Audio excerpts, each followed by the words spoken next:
Thank you so much. I really appreciate you being willing to do that, Kaylee. That's great of you. So again, welcome everyone to the Profitable Regeneration Summit.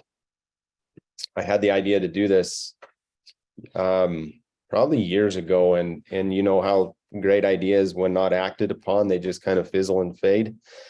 Well, after about the third or fourth prompting that it needed to happen, I took action and I reached out to some of the people that I know, trust, and admire, that I've worked with personally, and that have given me quantifiable results.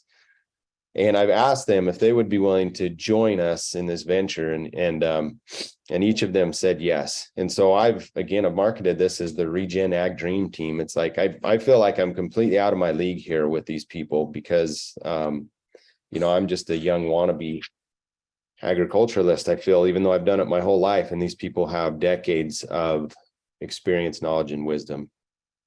And it is truly an honor to be able to be with them. So again, if you're jumping on, everybody's just typing in the chat where they're from, what part of the country, what part of the world they're from.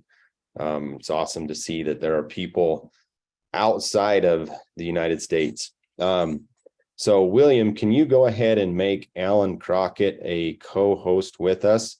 And I appreciate Kaylee's prayer so much. Technology is wonderful. Sometimes, especially when we live in remote areas, it doesn't always work for us. In the event that I get cut off, Allan is prepared to just jump right in and give his presentation. So we're not currently having storms or power outages, but you never know when we live where we do. So we've got a backup plan. We're going to go with it. As we get started here,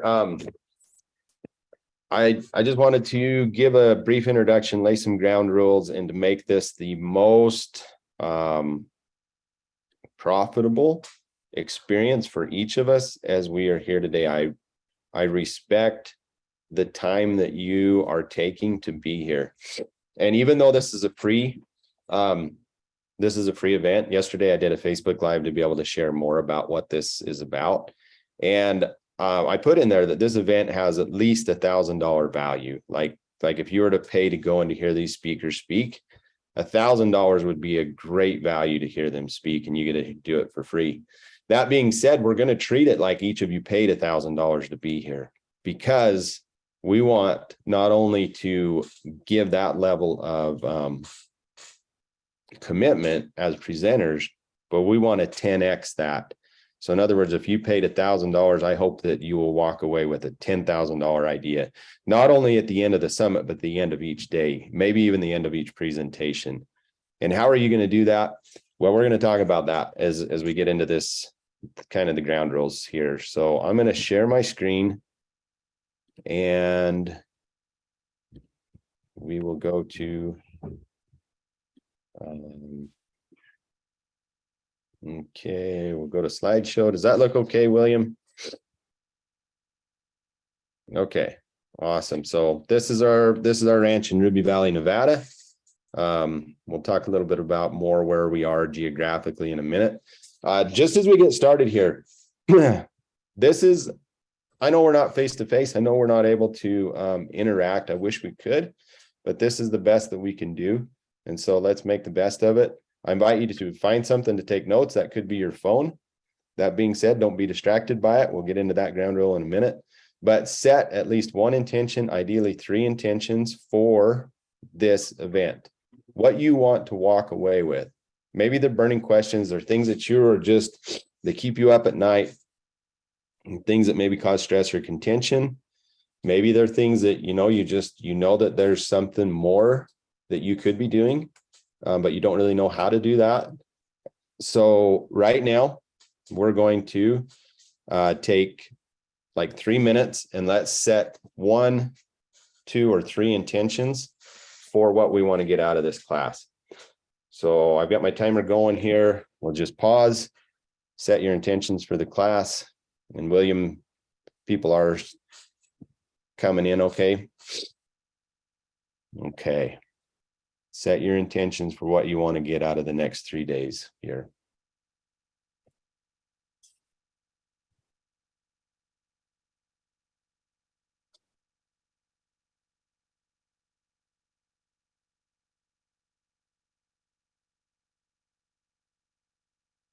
William will be monitoring the chat. He's letting people in. If you have questions during the event, if there are things that are unclear during my first portion of the presentation, will you please direct those towards William DeMille? If there are general things, like if you want to chime in, I encourage you to use the chat. Chime in and share your thoughts. But again, if something is unclear, if my audio quits, if something happens, I might get on a roll here and I might not even be aware that it happened. So direct those towards William. Okay, so hopefully each of us has at least one intention. Now, again, this is going to be interactive, so I'm going to invite you to share your intention in the chat. 1, 2, or 3 intentions. Just take it out, type it in, share what that is.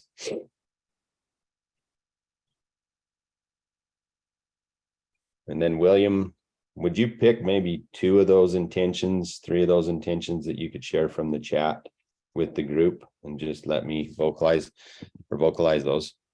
I know somehow I can share my screen and see the chat, but I'm not able to do that. So maybe that'll help, and then I won't be distracted.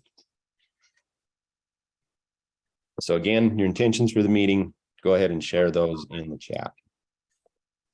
Okay, healthy pasture rotation. Inspiration. Take this information and share with other producers in my area. Absolutely. Very good. And there's quite a few more coming in. Okay. So we'll make note of that. Fellow presenters, would you please take a minute and look through that chat? I believe that the message that we presented, as great as it is, we can adapt it to the people's needs right now. And so if there are things that speak to you from what's being said in the chat, adjust your message and I will do so accordingly as well. Okay. Set intentions. We got that done. Okay, let me get back. Make commitments. What are you committed to? We don't get out of life what we want. We don't get out of life what we deserve. We get out of life what we are committed to. What are you committed to? I invite you to be committed, to be present here during this presentation. These are the rules for engagement. I realize that, it's a work day. It's the middle of the week. Each of us have animals to feed, things to do. We're busy, and I appreciate that you are here. So do the best you can. It might be from the seat of your tractor. It might be from your pickup seat, whatever. Be present. I encourage you to turn on your video, be able to interact that way. Other people can see your beautiful smiling faces. Rule number 2 is respect, especially during the chat. We're going to do our best as presenters to keep this G-rated. I take offense if I hear vulgarity or the Lord's name taken in vain, and I really don't want that. If somebody walks into, one of our little kids walks into our room, I don't want to have to mute because I'm afraid of what the presenter is going to say. I don't think you have to worry about it with this group. Be respectful in the comments that you make. It doesn't mean you have to agree with us. Respect can be done. You can disagree agreeably, and we welcome that, right? I'm certainly not a know everything expert. I am aspiring to learn, and so basically the respect would just be through the chat and just striving to do the best you can to be here, and then to give 100%. As presenters, we're committed to giving 100% during this time that we have together, and I invite you to do the same. Again, treat it like you paid $1,000 to be here, or like you paid $10,000 to be here. Make that commitment, because if you do that, you'll get that much and more out of it. Okay. I just wanted to start off with this. Well, actually, let's go back. I'll leave that slide up, but actually I'm going to go back to this slide. I'm going to have William DeMille go ahead and present this. He's going to be the facilitator. I'm going to be the first presenter here. I'll go until approximately 10:30 my time, which is an hour and 15 minutes. And then Allan Crocket will be the speaker. For those of us that are on, the lineup kind of goes like this. Allan and I have today. Tomorrow we are going to hear from a special guest, Chris Miles. That will actually be after the regular session. I invite you all to stay for that. During the regular session, it's Cam King and Steve Campbell, and we'll talk more about them, about who they are. Cam King, well, I'll give you an introduction. Cam King is direct marketing. He's got a system that works if you are a grass-fed beef producer or you want to direct market a product, specifically within the agriculture and regenerative agriculture space. But his system will really work with any product.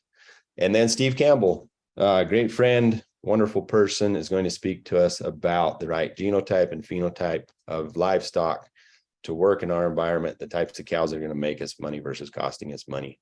And then Chris Miles, he is not involved in the agricultural industry, but he's somebody that I've consulted with and worked with and paid money to and earned a lot of money because of his expertise.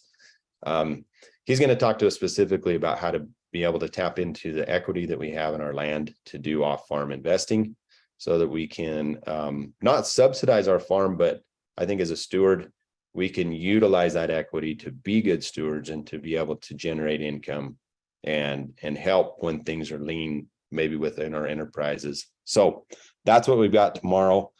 Thursday, it will be Wally Olson and William DeMille. William's on with us right now. We'll talk more about what they're going to do, present on tomorrow, but honored to have each of them with us. And then I'll be the concluding speaker on Thursday. So Thursday should be, we'll hold to our time.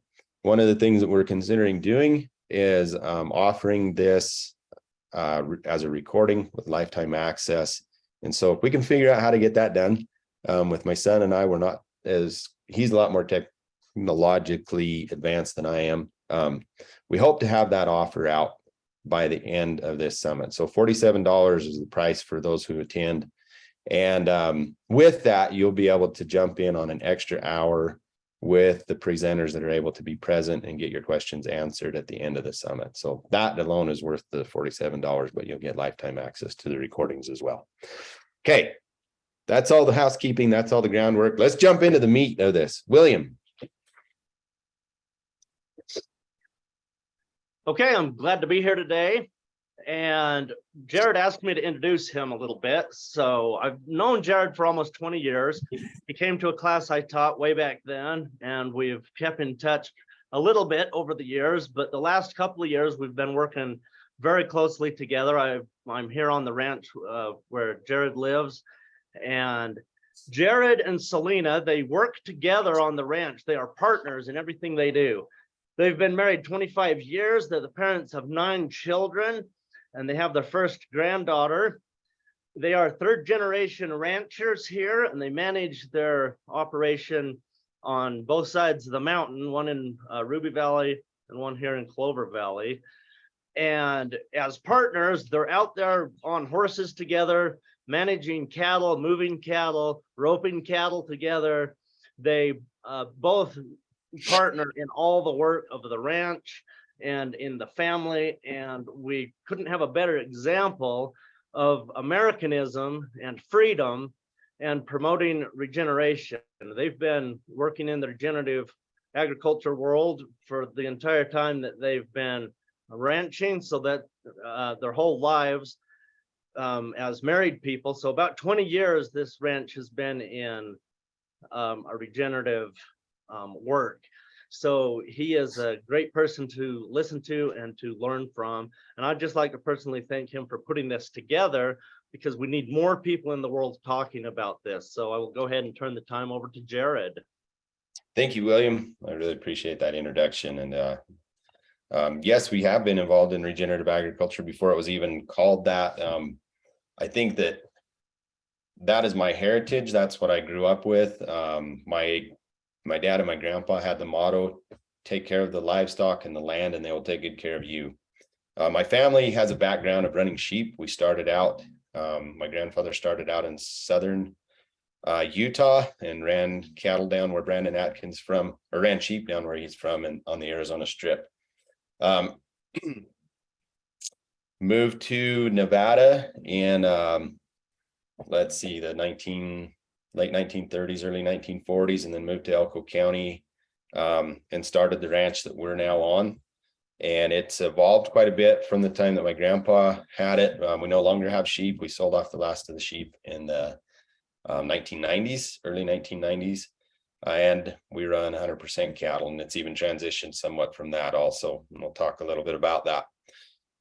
So as I grew up, I watched my grandpa and my dad work, and I thought, when I was really young, I think all of us have had that experience, when we've had those long days, super hot or really cold, so cold that you couldn't feel your fingers. You get off to go to the bathroom and your hands were numb and you didn't know what to do. You're just this little guy out there trying to do your job. Other days when it was so hot and dry and you just got so thirsty, you thought, man, I just want to quit, or I'll drink from a mud puddle, whatever. And I had those days, and man, I'd really had no desire to be a rancher. But as I grew older, I began to enjoy it more.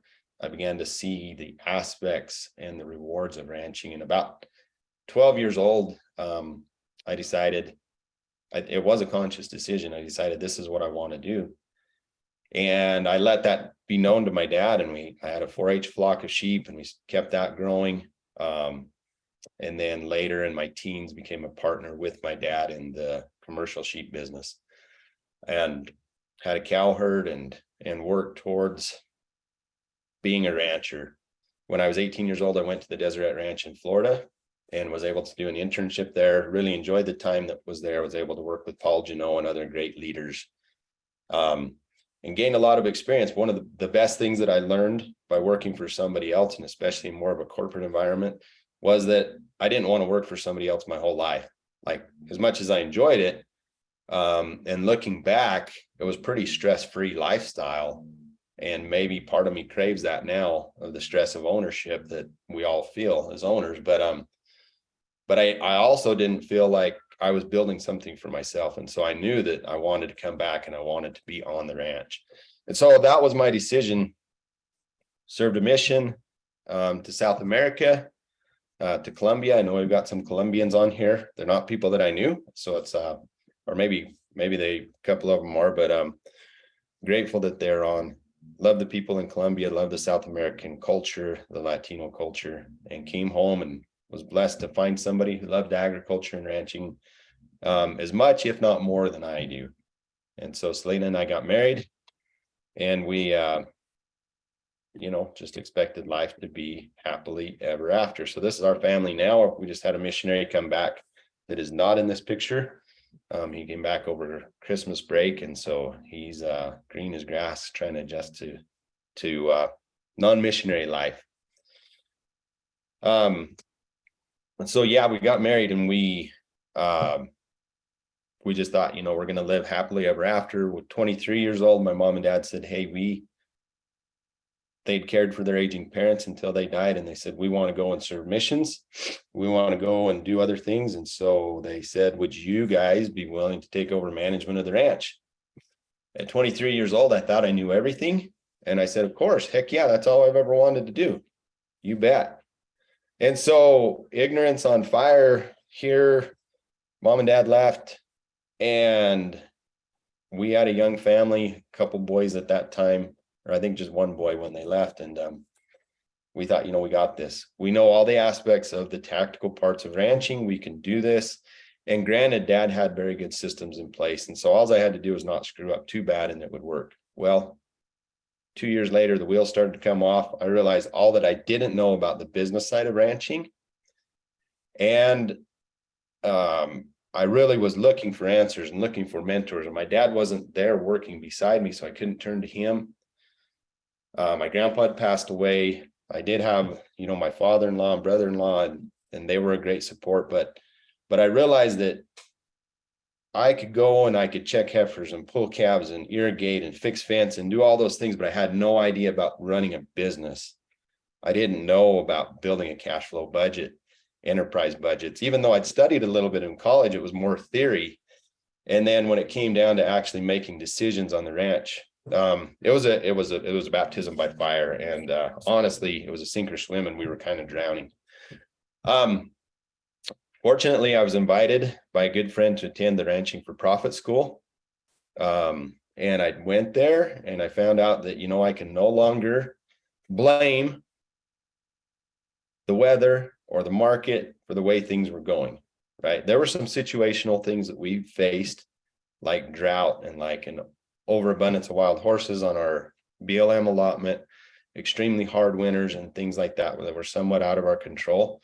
But even those things, through proper planning and having contingency plans, they could be worked through and they wouldn't be as devastating as if you're just flying by the seat of your pants and trying to make it through. So it really changed my paradigm. And that was in the early 2000s. And I started to look at things more holistically, look at more of the long view, measure, or look not only across the landscape, but look down. Look into like the ground that's beneath our feet. At that point, I really hadn't started to appreciate what was under the soil, but I knew that grass production and that grass farming was the way to go. Like all my whole life, I'd grown up, the livestock are it. We need to focus on the livestock. And yes, that's important, but if we neglect the land at the cost of the livestock, we're not going to be in livestock business very long. And so I'm grateful for that opportunity. I got education, I got support, I tried, and I failed miserably, often, many times. Who can unmute and read this quote? This is by my friend and mentor, Bud Williams.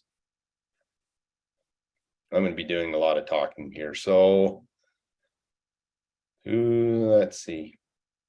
If you don't volunteer, I will just pick you. Somebody just go ahead and unmute and read that. People like to talk about goals. I only have one. That is to do better and to know more than I did yesterday. People in business should have only one goal. That is to be profitable. There are other things you would like to have happen, but put profit first. Bud Williams. Okay. I'm sure a lot of us know in this class who Bud Williams was. I'll give a brief introduction to him because he was one of my early mentors. This is the picture on the left is Bud Williams when he visited our ranch in 2007.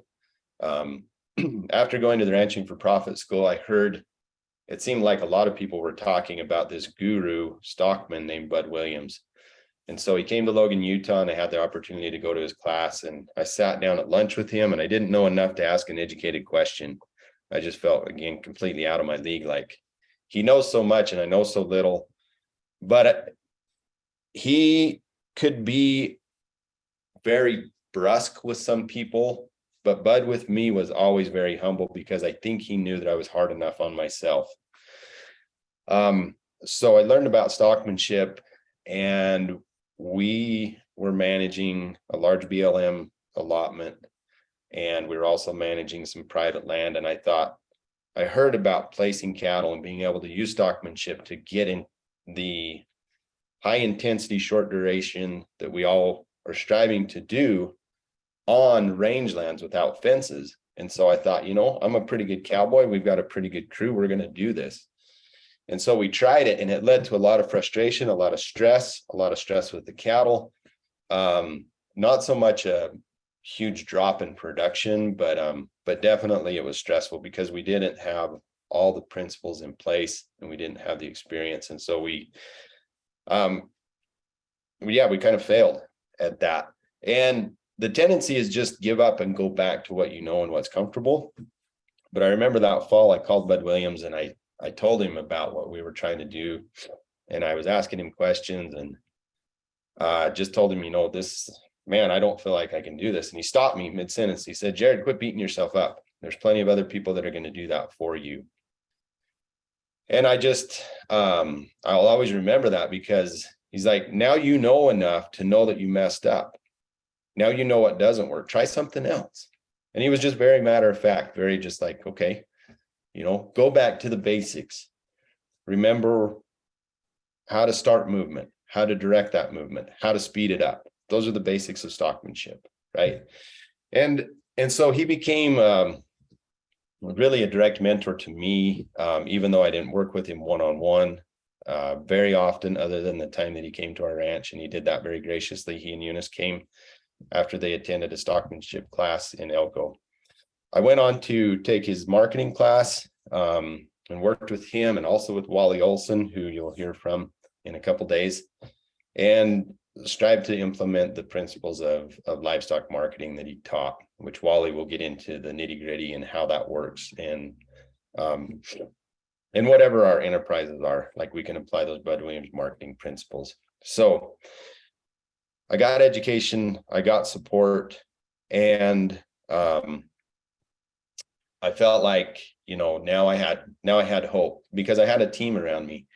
I was no longer kind of trying to be the sole pioneer. Like, what we learn about, we revere the pioneers, but a lot of the stories of the pioneers don't get told because they got shot, right?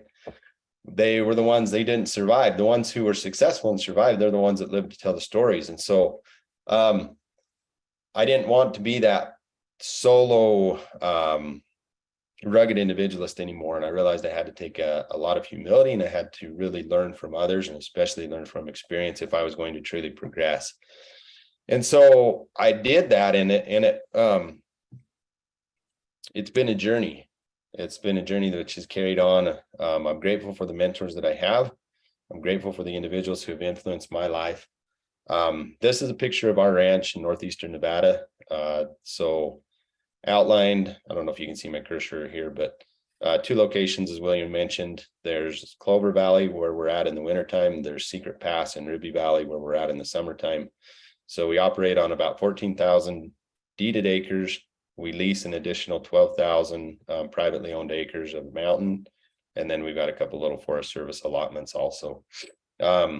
Everybody wants to know how many acres, how many cows you want to run. And normally I just tell them it's none of your business, but you guys understand it probably better than others. And so that, you probably have a better understanding. It's for most people, 1,000 acres or 20,000 acres, they don't know the difference, We manage, our enterprises are custom grazing cow-calf pairs in the summertime and yearlings in the summertime. So those are our 2 main enterprises. We also do direct marketing of grass-fed beef, and then we sell some product to other branded beef people. So you can go ahead and mute everybody, William, and that'd be great.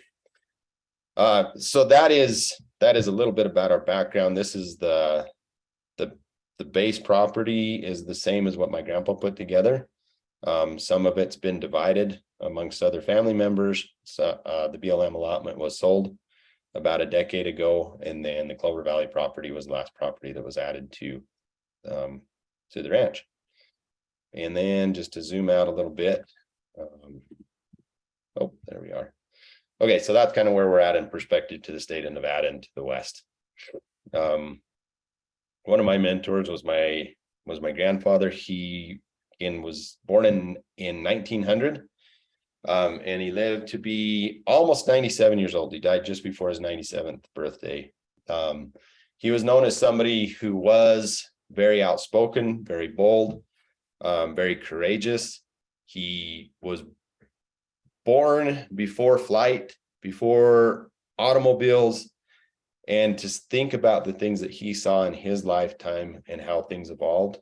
And for me to be able to see how he adapted to the changing situations was very inspiring. And so I bring this up because he lived through some very, very challenging times, world wars. He lived through the Great Depression. He lived through the Spanish flu, through plagues. He got to see, the country being divided and being torn apart through racism. He got to live through the Cold War. He got to live through so much of history. And he was able to, while doing that, build a viable business, employ a lot of people, provide quality products to masses. During the Korean War, we were heavily involved in the sheep business, and he will acknowledge that that war paid for the ranch, because at that time lamb was still very popular and the troops needed wool. And so he had a product that was in high demand, and he was able to take at what was at the time a very expensive operation and pay it off in less than a decade. And that was, you could say somewhat it was from luck, right? Of buying in at the right time just before commodity prices were going to jump. But I think there were probably plenty of people who lost their operations during that same period of time. So I would attribute it more to his ingenuity and towards the values and the qualities that he had that were able to make a business which remained viable for years. And so the reason that I bring that up is because I think that we are entering into a time which is very similar to where my grandfather experienced during the Great Depression, during the World Wars. A book that I've read, and I know that some of you have read, I want to reference here, and that's, if you guys can see it, it's called The Fourth Turning. Maybe it's backwards, but it's by author Strauss and Howe.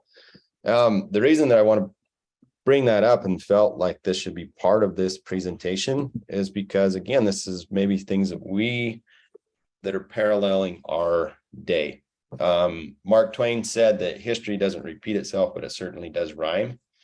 And so if we look back at history, we can foretell what is going to happen in the future, what is going to happen in our day.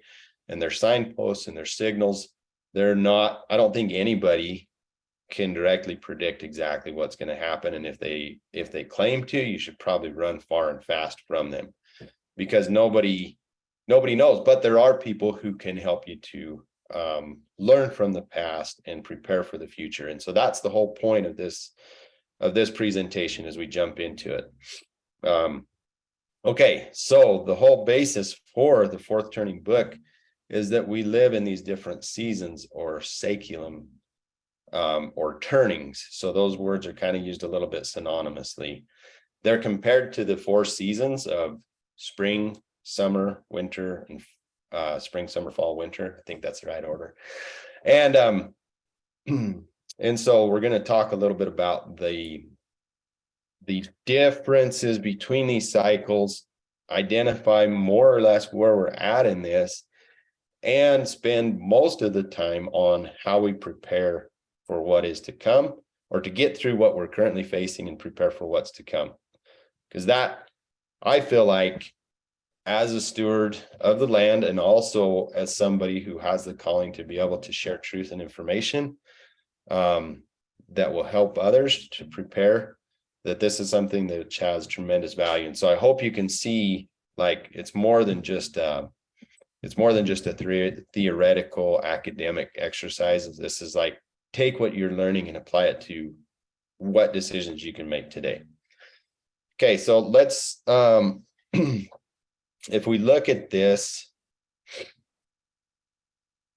well, let me back up just a minute. Yeah, I got to remember that this is not I'm not a college educator here, and this is not a monologue. I invite you, the first principle that I teach people, and we'll just back up to Bud Williams, when he taught his marketing class, before he got into marketing, before he got into sell, buy, and all those principles, the very first principle that he taught was know yourself, know who you are, and build your operation around your unique gifts, talents, and abilities, and the resource base that you have, right? He applied that to, if you're not a good stockman, you probably shouldn't enter into a high risk enterprise like buying balling calves out of a feed yard, or out of a sale barn.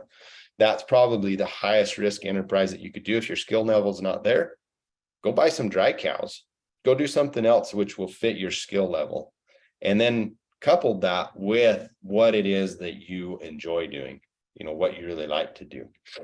So start with why, know yourself.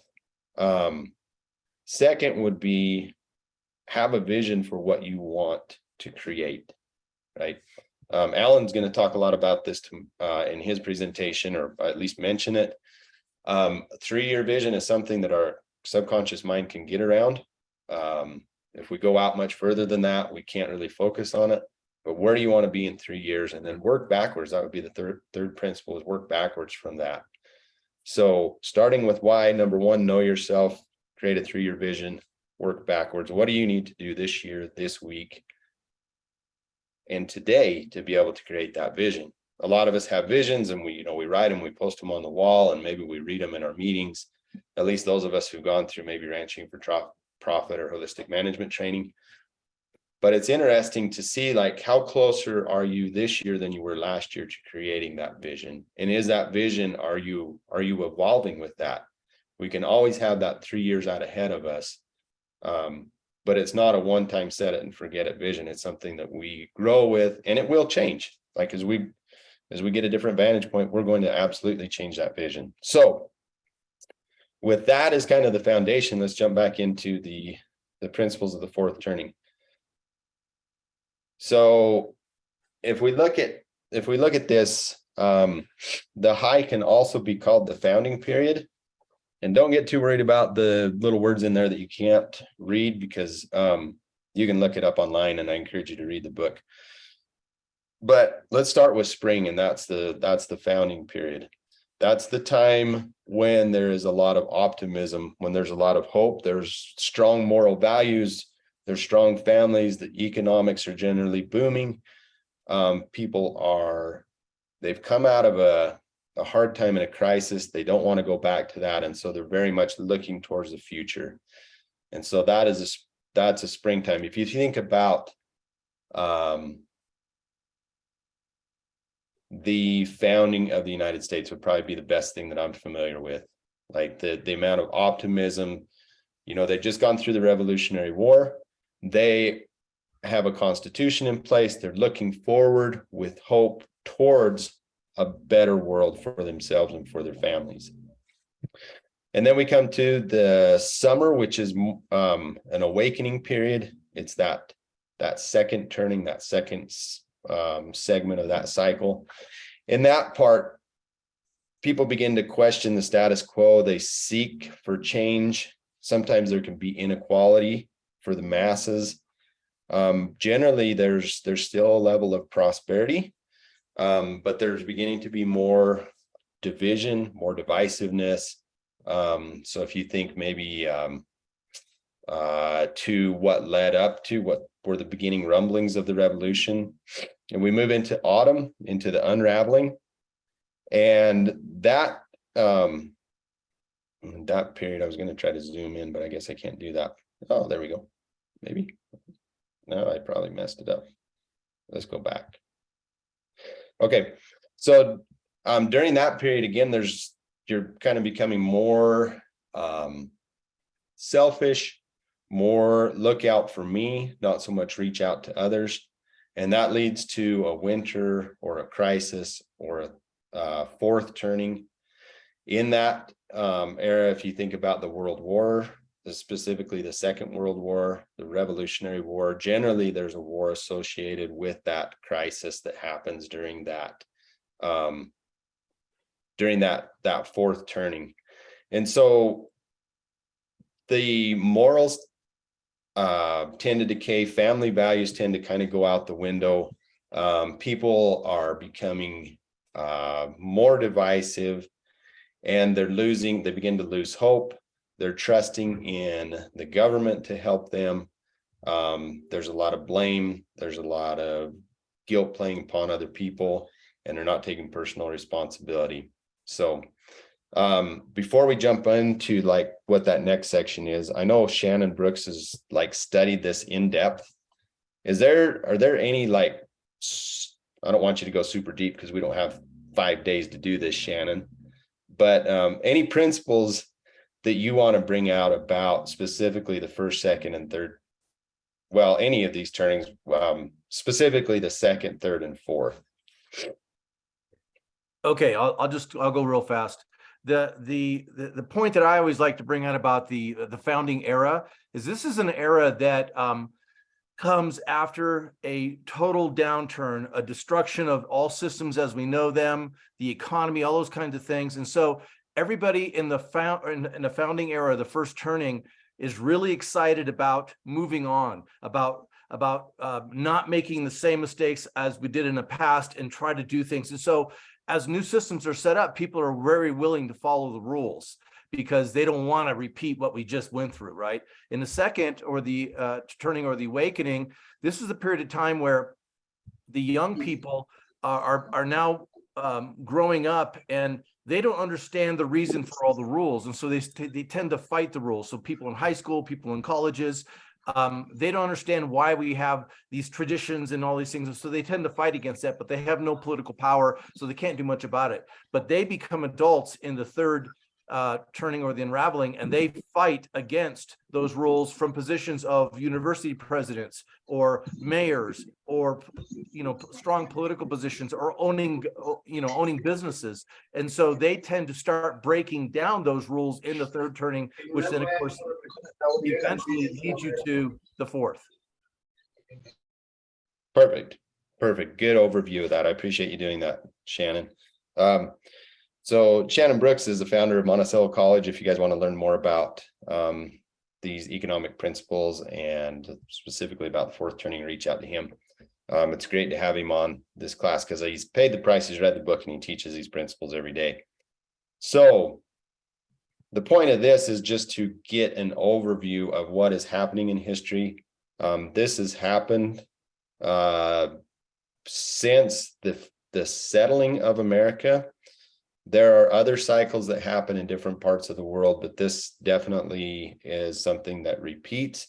It's approximately from start to end, 80 plus or minus years.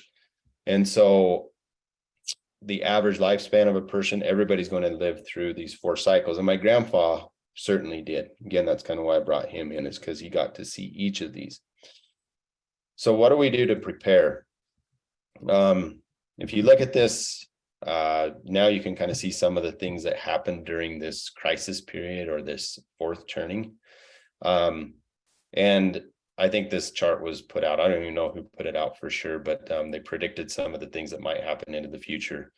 But we saw that during one of the turnings, there was the American Revolution, there was the Civil War, there's a Great Depression, and World War II. This doesn't put in here the COVID, right?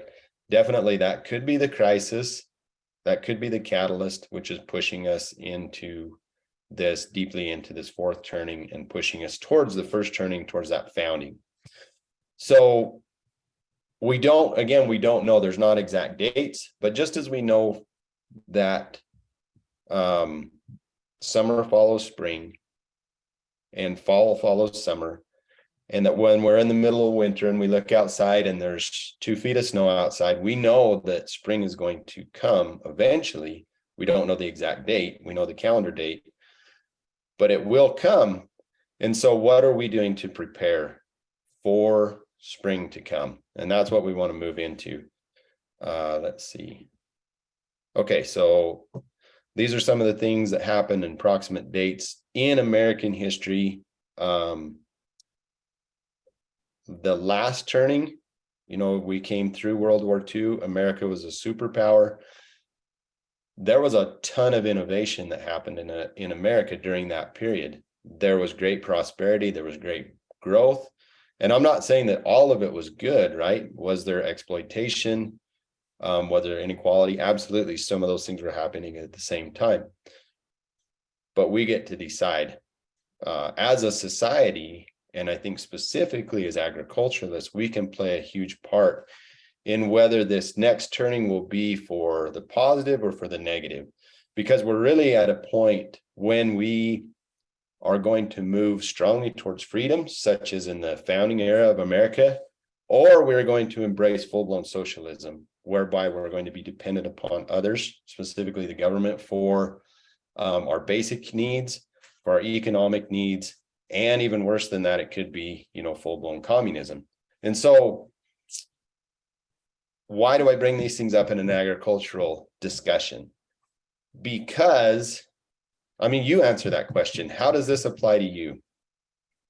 Just think about that for a minute. Knowing this information, how does it apply to you? And specifically, how can you be the catalyst so that we're moving at this next turning point towards freedom versus towards more bondage? As you ponder on that, I want to invite you to think about what are the values that we need to embrace now, which will help us transition into that first turning, into that founding era. But let me back up. William, are there any questions, any things that need clarified? We've covered this super fast. Maybe people are bored with it, but we're going to jump into some more juicy stuff here. If you don't chime in, I'll just plow forward here. We don't have any major questions right now, so I think just keep going. Okay, so you've studied this book. Anything that you would have to add? Everybody should read this book. We're at a time in history that's very different than our parents or our grandparents. It depends how old we are, but I'm turning 50 this year, and my grandparents were young, just getting married, when the last big crisis happened. So we're going into a new era, and we need to know these principles. So I would recommend everybody read this book so that we can know how to manage properly, because it's going to be different. The next 20 years is different than it has been.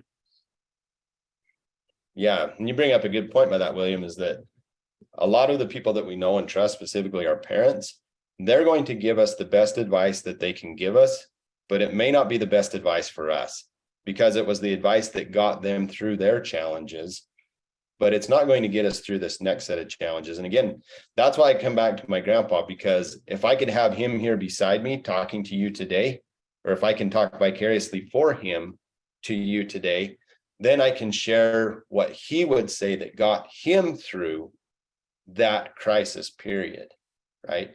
How he came out ahead when the stock market crashed. What was it, 1929? I don't know the statistic. I haven't looked it up, but how many people committed suicide when their net worth went to zero, like just evaporated, right? How many people gave up hope? How many people went to desperation, violence, towards blame, towards looking for somebody else to give them a handout? And sometimes that was out of necessity. If my family was starving, you bet I'd go stand in the soup kitchen line and feed my family. I would have that amount of humility. I would go and beg for food from my neighbors. I would try to do it in a way that I could offer something of exchange and value, but yeah, I would humble myself enough to do that. So there were people who came out of the Depression very wealthy, my grandpa being one of them. And there were people who came out of the Depression who didn't come out of the Depression, or they did, crushed, hopeless, not having a vision, not wanting to keep going forward, neglecting their family responsibilities. And so that's why we bring it back to this. And especially as agriculturalists, like, we can live independent. The world can be in chaos. When we went through COVID, I don't know how many prayers I offered of gratitude for living where we do, how we do. Like when the grocery stores, when we couldn't go and shop and couldn't find food, it was like, yeah, we were going to run short on toilet paper if we go very long. But other than that, we're going to stay fed. My family's going to be fat and happy. We've got wood stoves and warmth, and, largely life would go on. And in some ways, in a better way, because we didn't have so many things pulling apart our family with distractions. And so we learned a lot from that experience about what works and what doesn't work. And I think that was just kind of a precursor to maybe what's coming. Learn those lessons that we've gone through the past 2 years. Learn the principles. Most importantly, learn to be independent. Okay, so what do you value? Take a minute, take out your piece of paper, write down your top 3 values. What is it? For me, I've got 5 things that I teach, preach, and live by. My top 3 are faith, family, and freedom. Faith in God, supporting my family, defending freedom. Those things I live for, those things I would die for. Those are the things that I love. They're the things that I tend to speak about. They're the things that I wrote about in my book. Those are followed by leadership and personal integrity and regenerative agriculture, or agriculture. We give it this name, regenerative, now, right? Faith, family, freedom, leadership, regenerative agriculture. Those are my 5 values. If you feel so inclined, I invite you to type in what one of your core values is in the chat. Again, this is interactive. What is it that you live for? You know, what would you die for? Sometimes it's easier to die for what we believe in than to live for what we believe in, right? To stand up, to be able to share with others. What is your core value? What do you, one or two or three of your core values? So again, just go ahead and type those in the chat. If we're going to make it through the times of crisis and the challenging times, we need to look forward. We have to not be so overcome by what's happening in our current situation that we can't look forward and we can't see. Everybody get a value written down? William, share 2 or 3 of those with us. Again, I can't see the chat, so I trust you guys are doing this. You're playing along, right? We committed to 100%. Oh, you're muted, William. Economic independence, political independence, new economy, faith, family, stability, farming, family, freedom, stewardship of the land, share love with friends and family. Thank you. It's good. And I wish we could unmute and have each of you share, you know, what your value is, but again, be interactive, be 100%, type it in the chat. Why? Because what you say will inspire something in me.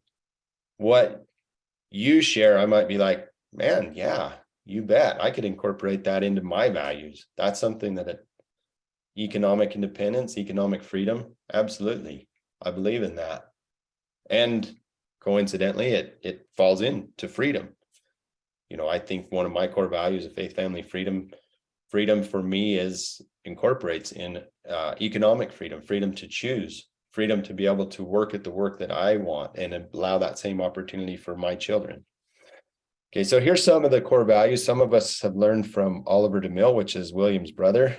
He's a great scholar, and he gave a lecture earlier this year, which I got the recording of and listened to.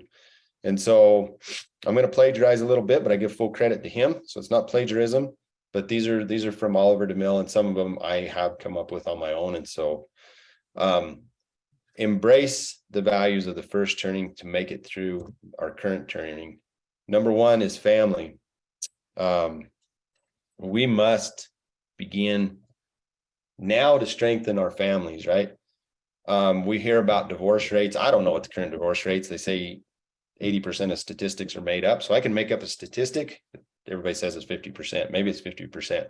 But just look around in your own family at how many people have been divorced in your siblings, your aunts and your uncles. For me, it's not quite 50%, but I would say it's got to be close to that. So talk about an epidemic, that could be one. Strengthen your family, strengthen your relationships. Why? Because those are the people that we're going to turn to when things get tough. When we are faced with challenges, our neighbors are going to look out for themselves.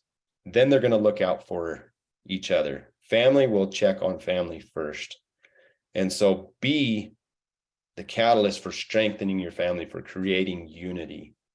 First and foremost, number 1, value. Number 2, entrepreneurship. I had to look up how to spell that. Good thing I got a spell checker. I'm still not sure if that's spelled right, but entrepreneurship. Does everybody know what that means? That was what my grandpa was. And again, I'm not trying to glorify him. He certainly wasn't perfect, but he was somebody who exemplified these principles going into a crisis period, and very much in entrepreneurship, because he left his new bride at his in-laws, and he left my dad, who was just a little baby, and he went and herded sheep, and he took sheep for pay. And when he came out of the Depression, he had a lot of sheep, which were worth quite a bit of money. And so he was an entrepreneur.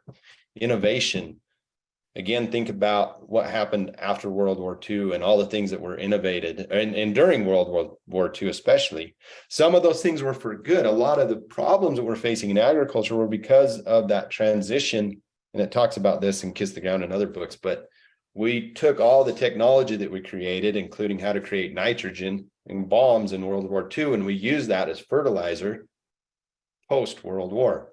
We took all the ability to create machinery, we put that into tractors, and so we could plow more acres, and led to the Dust Bowl. So innovation can be good, or it just depends on how we use it, just like technology. Embrace the leadership mindset, right? Leaders are needed all the time, but especially when we're coming out of a crisis period. I would say, especially when we're in a crisis period, be strong, be firm to your values. That's why I asked you to write them down. Don't throw those out the window when things get tough. Embrace those, and people will look to you as somebody who is solid, that they can follow, and they can be led by. And at the same time, step into that role of leadership. Don't shrink from it, right? If we feel that call to be able to speak up and lead out, it's our duty to do so.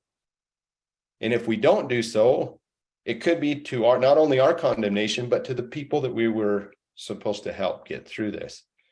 So you're gaining information now. Now it's your responsibility to do something with it. Courage, boldness, and calculated risk.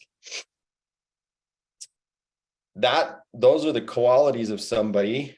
If you think about a George Washington, if you think about Abraham Lincoln, they were the type of people that people could follow, they trusted, maybe they didn't agree with, but they were definitely strong leaders because they had courage, they took calculated risks, they were super bold. Take initiative. Some of these things are kind of really related, initiative and innovation, but you can have innovation, but you have to have the initiative to take the action, to take, the bold and calculated risks. Another thing that you can begin now, which will help you into that first turning or that founding period. And it's neat to see that a lot of this is already happening. People are moving away, and they saw, there's not a lot of security anymore in a corporate position. Like, you could be laid off, you could be downsized, and we're seeing that big time, right? How many people has Amazon and others laid off this last year? Begin to invest in your own business, invest in your own enterprises, and versus investing broadly and just saying, I picked this stock, I'm going to invest in this because it's doing real good. You don't have any control over what happens in that. You're not managing your destiny. So manage your destiny by investing in your business. And that ties right in with working for yourself versus taking a job. Learn the skills that you need to be able to survive through that crisis and to be able to provide value for others. In agriculture, I think that's super easy to do, right? People need to eat, absolutely need to eat. You can't go very long without eating. And so we have something of value to be able to offer them. How are we doing that? And that's why Cam Keen's going to talk to us and others in this conference. How can we bridge that gap between what we do, what comes easy for us? I shouldn't say easy, what we are equipped to do. How can we mesh that with what the marketplace needs, right? Get an education, but not an education to go get a job. Get an education for your life's purpose. Steve Jobs says we can't connect the dots in the future. We can only connect them in the past. And it just came to me this morning as I was preparing for this presentation, like, why have I been inspired to study the founding era? Why did I hire Shannon Brooks to mentor me, to teach me how to write so that I could write a book when I was scared of doing that? Why did I work with others? Why did I go and learn from Bud Williams? Why did I travel and invest thousands, tens of thousands of dollars to gain an education? Looking back, I'm starting to connect some of those dots, right? I'm starting to see that has formed my way of thinking so that I can share that with my children and begin to share that with others. Get the education that you need to fulfill your life's purpose. Get a mentor. Find somebody that is successful in doing what you want to do. That is the only reason, not the only reason, but the main reason that I reached out to Wally Olson. He was doing what I was aspiring to do, both in stockmanship and livestock marketing, right? He'd paid the price and I could learn from him. There's more you can add to this list. I'm sure there's a lot of things that come to your mind. Anti-fragility. That means that we get stronger through adversity. We don't like to work out. We don't like to face adversity. We don't like to face challenges. We tend to shrink and move back from those. But if we're going to embrace this next turning in this founding era, and if we're going to come through the crisis stronger, we have to embrace these 10 principles. We have to lean into those things that are uncomfortable, those challenges that we face. We can't shrink and move back and be scared of them.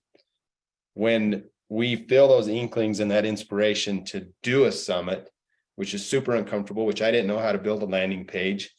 I didn't know how to run Facebook ads. I didn't know how to network and do joint ventures with other people. But yet I took the first step. I called the first person. I set a date. I committed. And now we are here today because of that decision that I made. I leaned into it instead of what I'd done before and shrinking and running away from it. Okay. Are there any questions up to this point? Jump in, ask William.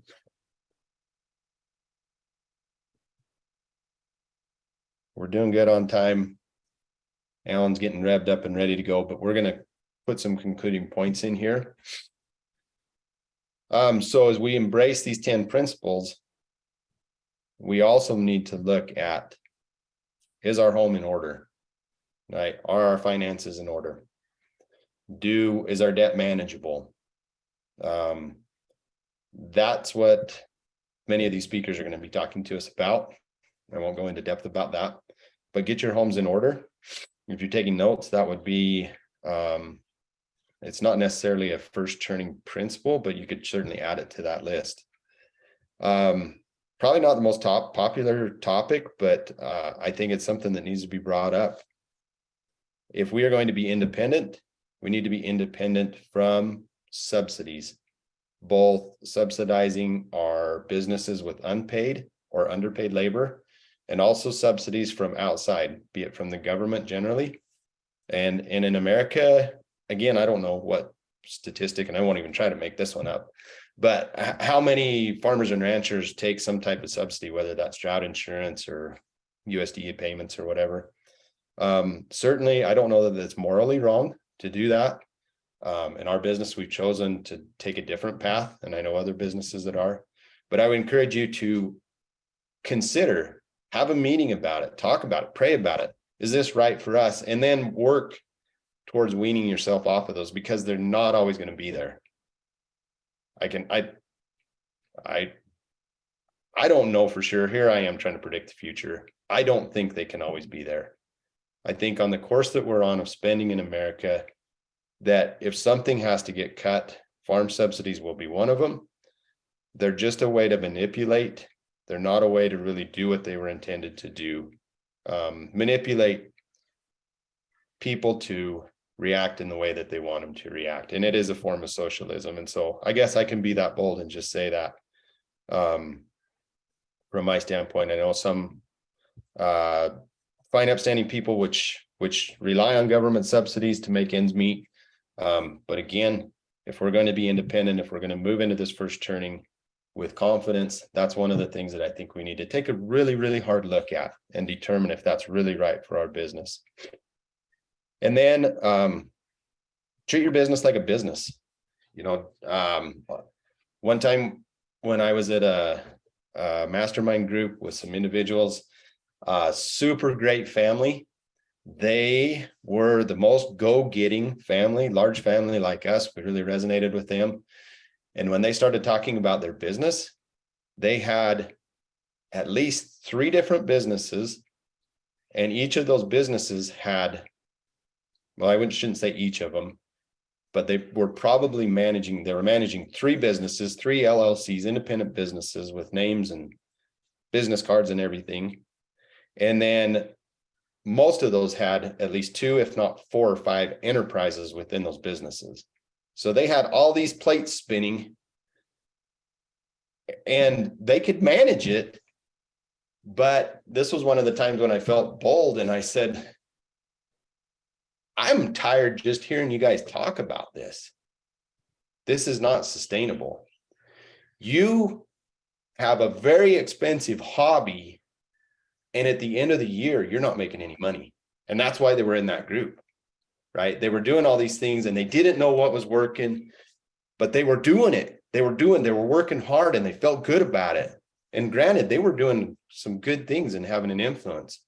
But it was interesting to see over the next 2 years, 3, 4, maybe 5 years, I think 3 of those businesses went out the window. They started something completely separate where they have more family time. They're still super busy with what they do. But it was just interesting to see that they didn't, when I say treat their business like a business, they didn't know what was working and they didn't know what was working.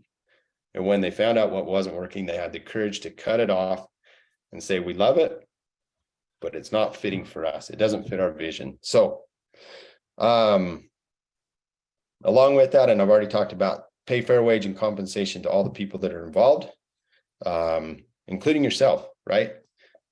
Yesterday, I was out doing a Facebook Live in the tractor doing $15 an hour work. And I decided I'm going to do $100 an hour work and I'm going to do a Facebook Live. Those are the marketing things. Those are the principles that strive. And I get it. You know, I'm not a rancher because I love crunching numbers and because I love meeting with bankers and because I love running cash flow budgets and enterprise things. I understand them. And I've gotten to the point where I don't love it, but I do enjoy some of that. And I do it because I see the greater purpose and the greater vision. And so treat your business like a business. Along with that, one of the principles from E-Myth is work on the business more, less time working in the business. I think we'll learn about that a little bit from Allan. The acronym we learn in Ranching for Profit and E-Myth is WHAT-B versus WHIT-B. The WHAT-B is those $100 an hour jobs, sometimes $1,000 an hour jobs that we're too busy sometimes doing, and sometimes we just shirk from because they're not fun. You know, it's not always fun to sit down in the office. We'd rather be out feeding cows, freezing, plowing snow, checking water, doing all those things that are rewarding, building fence. We can look back at the end of the day and we can see a mile of fence that we built. At the end of the day, we can't really have a lot to show sometimes for what we do working on the business.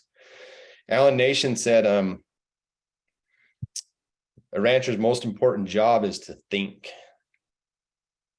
I was going to preclude that with a question. What is a rancher's most important job? But now I gave it away. So according to my perspective, Allan Nation's perspective, who's now passed, was the editor of the Grass Farmer magazine and many books. A rancher's most important job is to think. Spend time thinking.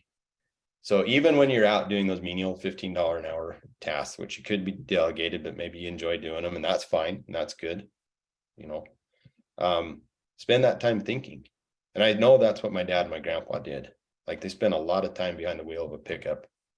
And my grandpa, a lot of time, he got a 100,000 mile award from the Cattlemen's Association here in Nevada. He spent 100,000 miles, which I think is a minimal underestimate, 100,000 miles in the saddle. You know, I know that wasn't all just thinking about moving sheep and herding cattle, because when his actions were bold. So he had to be thinking about those things. Okay.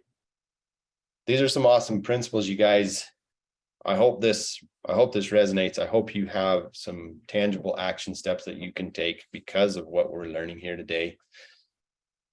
If I can just reiterate a couple things, family is the most important thing. Man, your ranch is just a piece of dirt. I hate to say that. I love the soil. But if you lose your family to save your ranch, what have you got? Right? Let's focus on what truly is important.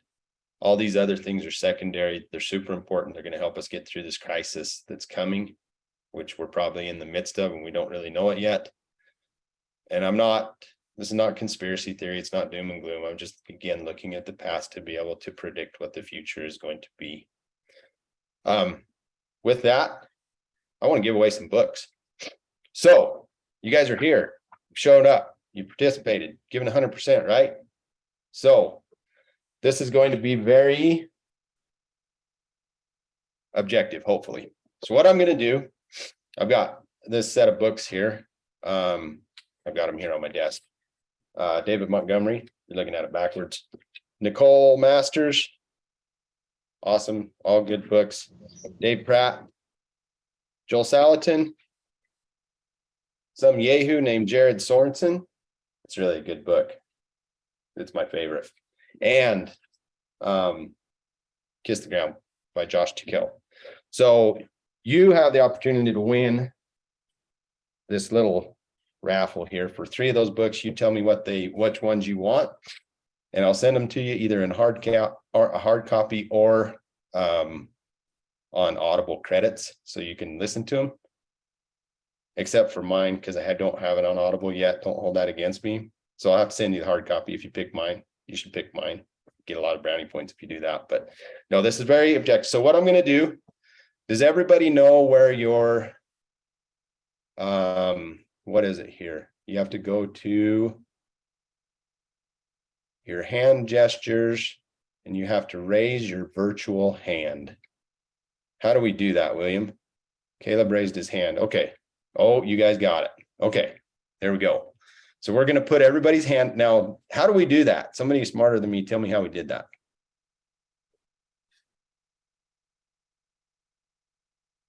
Oh man, we got everybody raising their hand. Okay. You go to reactions and then it says raise or lower your hand. And reactions is where? At the bottom of your screen. There's a list of things down there. It's a little face smiling. Okay. Everybody got that? Okay, so everybody put your hand down. I think there's some way to do that. And on the count of 3, everybody's hand down, hand down, hand down, hand down. We got one more hand up, it's got to come down. Let's see if we can do this. Okay, everybody's hand is down. So on the count of 3, oh, somebody's hand's up, man. This is going to be difficult. We got to think of a different way to do this. Okay, so William's going to be the judge. When you put your hand up, the first hand that's raised is going to get their choice of these 3 books. Okay, 3 of the 6, 3 of however many I got 6 here. You pick 3, we're going to send them to you. Okay, so on the count of 3, and then it's going to pop up on William's screen. So the very first one that pops up, William, that's the one. This is like the ultimate drawing here. Everybody's engaged, right? Everybody knows how to raise your hand. Okay, ready? On the count of 3. 1, 2, 3. Raise your hand. Oh, okay. Who we got here? Everybody got it? Okay, William, who's our winner? All right. Okay, so Atkin. Hey, TJ, congratulations. From the Arizona Strip. Okay. Thank you guys for playing along. TJ's got some fast fingers there. I know TJ. Okay, TJ, unmute and tell me which books you want. You can look at them right there and I'll write them down, and I've got your email address. So we're going to do this.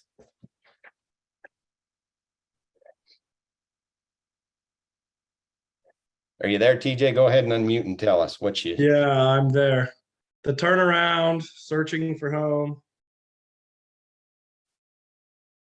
And let's go For the Love of Soil. Yeah, good pick. Okay. Now, everybody that didn't win, just send TJ lots of love. Tell him you're grateful. Next time you're going to be faster than him when it comes around, but now you know the tricks. Okay, so that was awesome. Thank you for participating in that little giveaway. These are all really good books, by the way. This is it's not an all-inclusive regenerative ag reading list, but these are some awesome books. Okay, you can go ahead and put your hands down now since I'm not technologically able to do that. So as I conclude this segment here, I appreciate that you've shown up to this. I invite you to, well, let me just go through my script here. Usually sometimes I get off and then I forget, but where I'm at. There's a challenge that I see in the world, and that is that we get so busy doing the Whitby work, doing that $15 an hour work, those things that are urgent, but maybe not as important. If you're looking at it from a Stephen Covey standpoint, they're fun, they're engaging. It's why we want to be a rancher, but sometimes we neglect those things that are truly important, like spending time with our family, like changing the oil on our tractor, checking the oil on our tractor, those important things. Creating a vision, having a team meeting, doing it regularly, being committed to that. Sometimes we do that and it comes at a huge opportunity cost, right? We are not able to get to our vision because we don't even have one. We get to the end of the year and we think, what the heck happened? how did I get $100,000 behind this year? It just doesn't add up until we start adding it up, and then it does. And I say that because I've been there, because I've felt that pain. And so it causes frustration in ourselves. It causes frustration in stressed relationships. It can lead to the D's that we talk about: death, divorce, disease, depression, discouragement. Because we're not focusing on what's truly important. So my invitation to you is to be 100% committed. Be 100% committed to your purpose, to your vision, to your life's mission. And how do you manifest that? I invite you to be 100% committed through the rest of this week, through these next 3 days or 2 days after today, including Allan's talk. Why? Because it will help you to gain clarity. It'll help you to gain peace and hope. And when you're committed to something, I don't know if you've ever been around somebody. This is a picture of my son, Kason. He likes to ride ranch broncs, and I've seen him get bucked off. And you've probably all been there, right? When you look at the ground, you lose sight of your goal and you get loose, and pretty soon you're on your head or worse. But when you're 100% committed, he's rode some pretty rank broncs, and he's pretty dang good because he understands this principle of 100% commitment. Be 100% committed so that you have the courage to take the next steps. And the blessing is that through this experience, you will now have a team around you to help you. Hopefully, we're not able to go out to dinner, everybody together, but maybe you can take note of some of the people who are making comments, some of the people that show up every day that you can tell are committed, and you can reach out to them or send them a private message in the chat and say, hey, I want to connect with you. Can you send me your contact information? I've done that even in virtual meetings, and they've led to experiences. They've led to money-making opportunities because I followed that intuition that this person, I can add value to them, they can add value to me. So be 100% committed, be all in. So the last commitment, the last opportunity of the day is, if you are all in for these next 3 days, type in the chat, I'm all in. So type in it, I'm all in. Let your fellow students know that you're committed.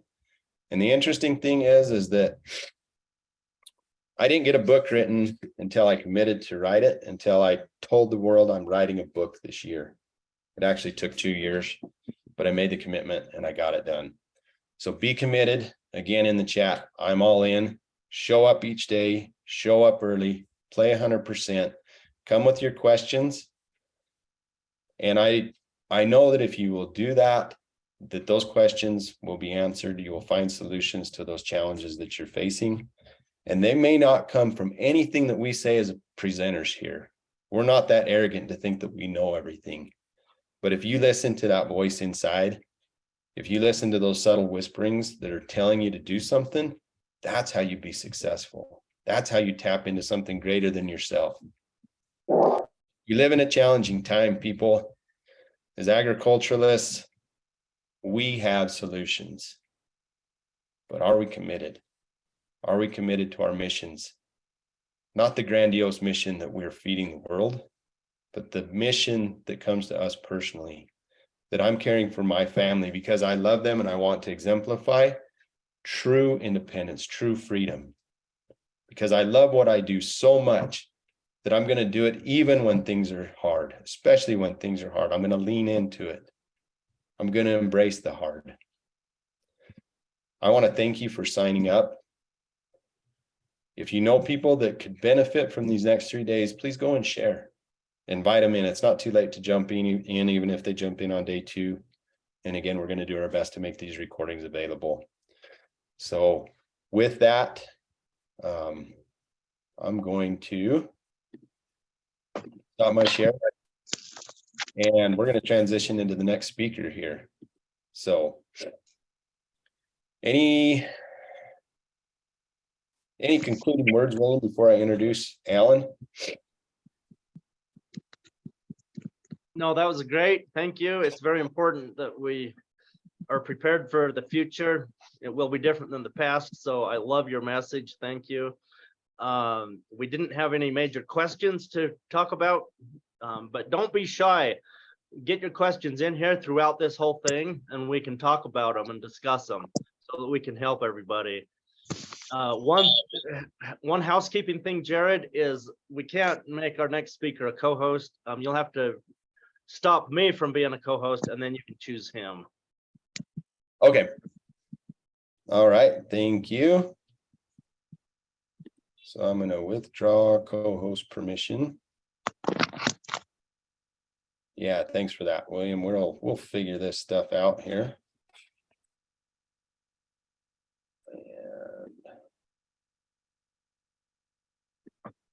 Okay, you just got demoted, William.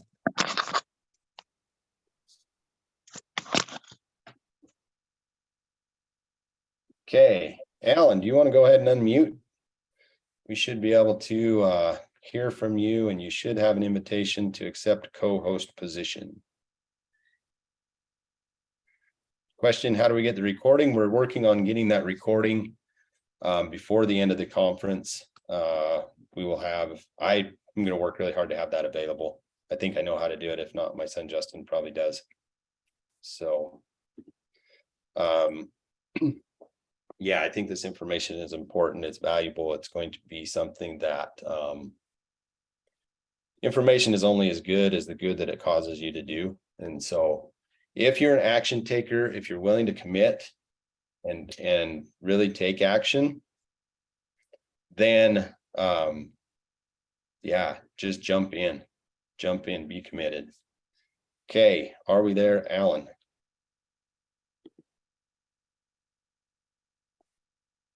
You might have some technical difficulties. He probably just tried to text me. Okay, he is trying to reconnect. Again, thanks for Kaylee's prayer that technology would work. We trust that it will. We've got a backup plan. William and Steve Campbell are on. They might get jumped right in here if Allan can't get on. So you never know in these deals. It's kind of like when you show up to rodeo, you never know when you're going to be called up. So you're ready and hope your cinch is tight. So tighten your cinch just in case. Yes, Lena. Were you just kind of taking some comments and stuff for now, or?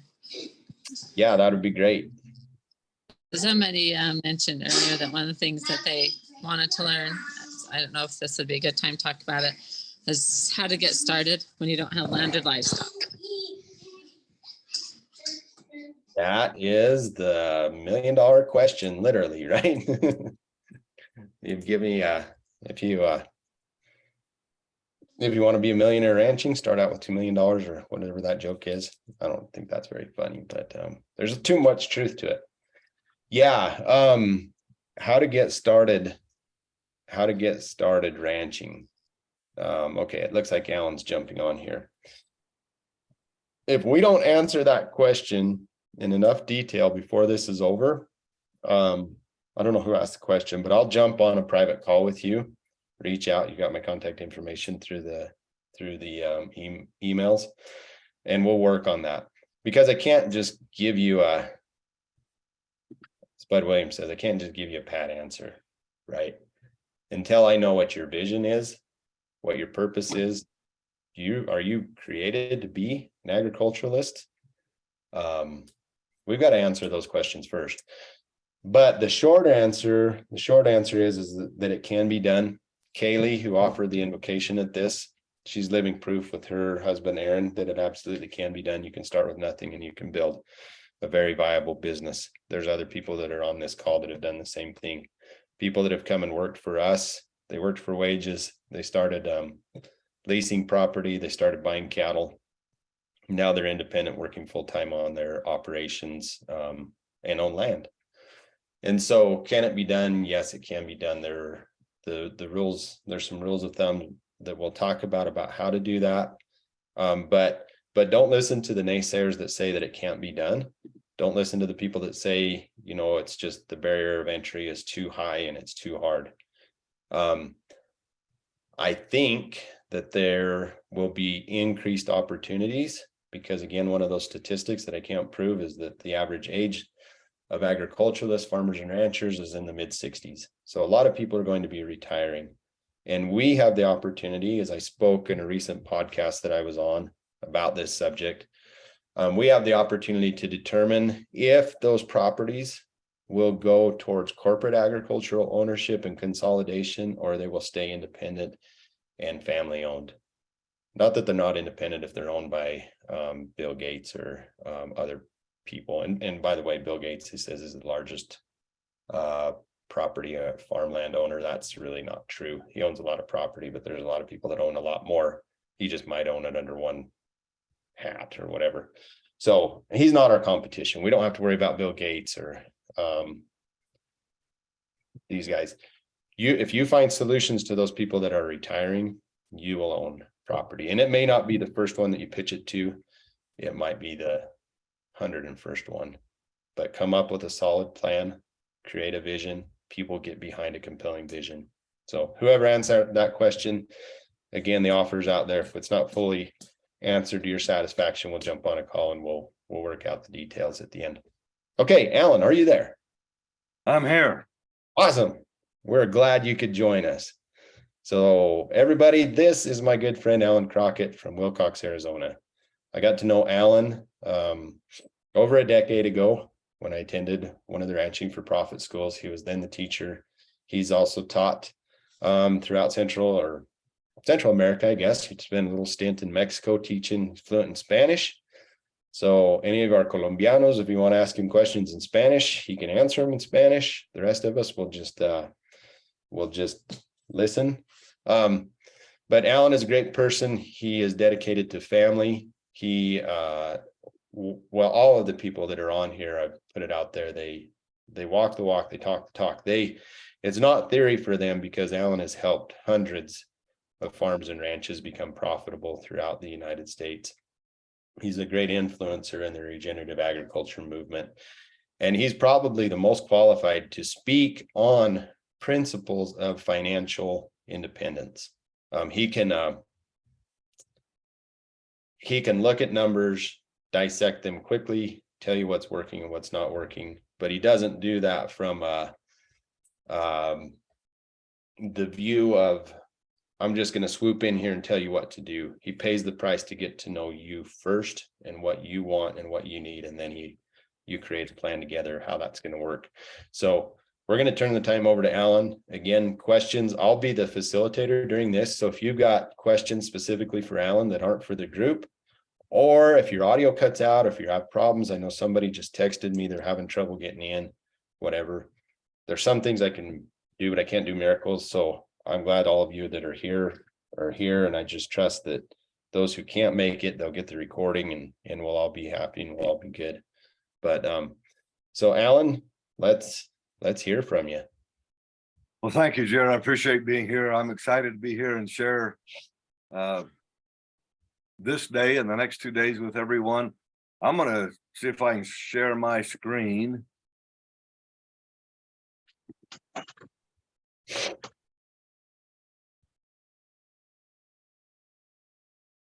Yep, Matt, I'll let you know when it's up here.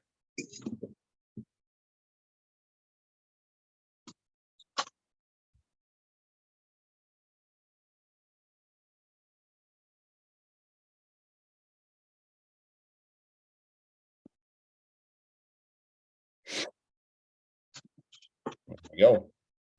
Is it there? Yep, you're yeah, you can either stay in that mode or you can go to presentation mode so that the deal's on full screen. Yeah, I want it on full screen, so now I got to figure out how to. Slideshow, play from the beginning. How about like that? Does that work? That works just great. All right. Thank you, Allan, so much for joining us. It's an honor to have you. Well, thank you.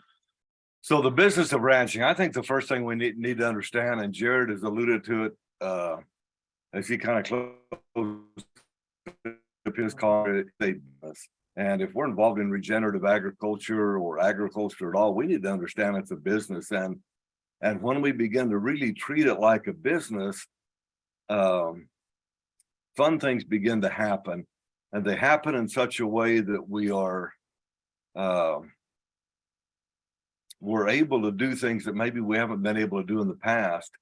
And as I think about that, and the clients that I've worked with, and I've worked with clients from central Mexico to northern Canada, and from Hawaii to Florida, and all across the US and whatnot.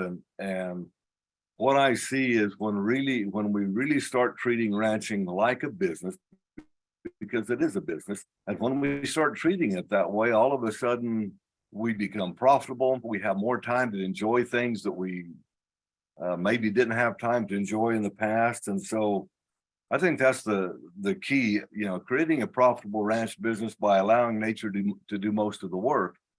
And that's what we're after when we really start to realize that we are the leaders of our businesses. We are the CEOs that run this ranching operation or this regenerative ag business that we started. When we really begin to understand that, and we treat it like a business, and we become the leader that we need to business and our family and that kind of thing, we just start making money and things work the way they should. It doesn't mean that we're not going to have challenges. It doesn't mean that we won't have disappointments. It doesn't mean that we won't have years where we lose money or we don't make as much money as we thought we ought to make. But we'll be in a position where we can overcome those disappointments and those challenges and really make things happen the way they should. And as the quote that Jared read, or Jared didn't read it, but that was read by the quote by Bud Williams, that if you're in business, the main objective is to be profitable. And yeah, if we're not making money, then it's just an expensive hobby, and then what do we have to pass on to the next generation? So I want to start out with a quiz. 1 + 1 equals 2. 2, somebody says. Very good. All right. I'm going to say it depends. Okay? Because I want you to think a little bit different than maybe what you've thought in the past. Could we not take 1 and the other number 1 and put them together and have 11?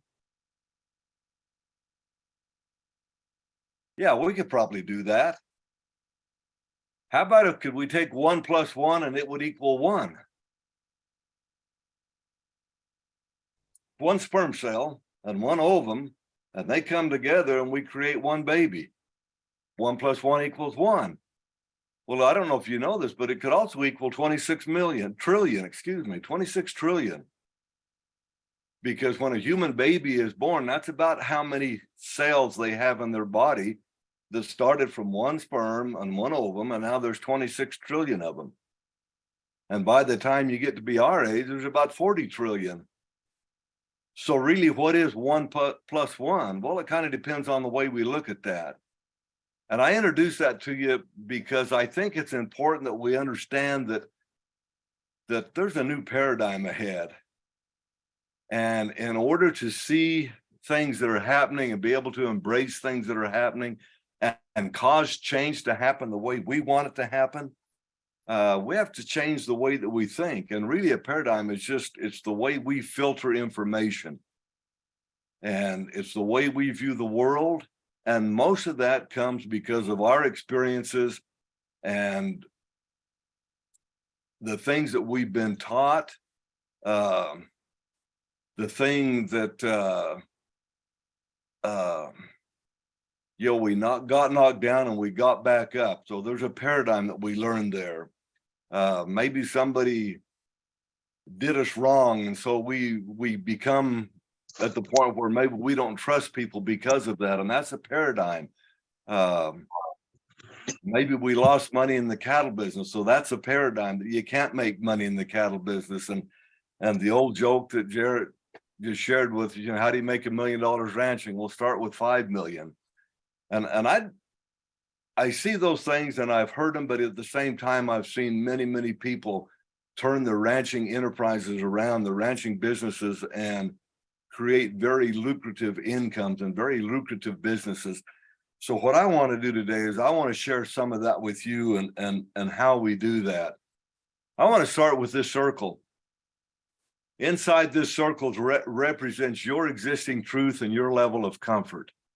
And I say existing truth on purpose because there was a time in the world when it was truth and common knowledge that the world was flat. And it was truth and common knowledge that the sun revolved around the earth. And yet today we know that those two things are not truth.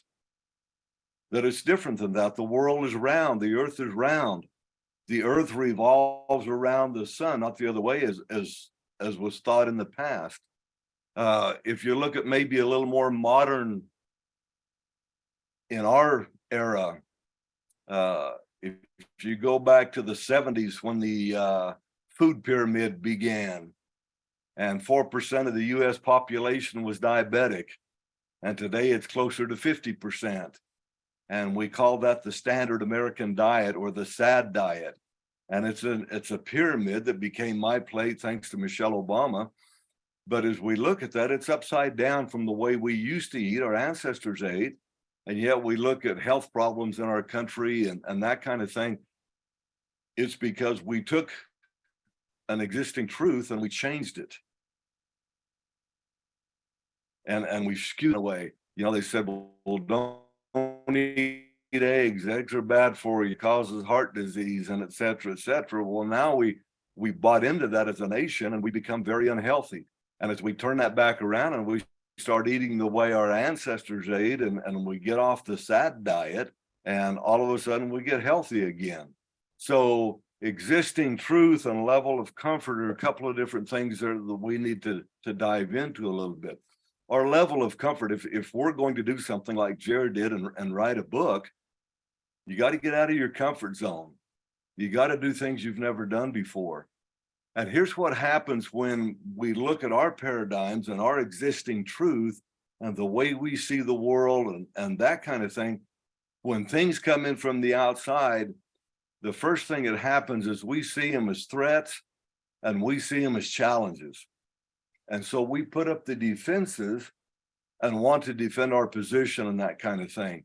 It's almost a flight or fight mechanism that's triggered when somebody challenges our existing truth or tries to push us out of our level of comfort or comfort zone.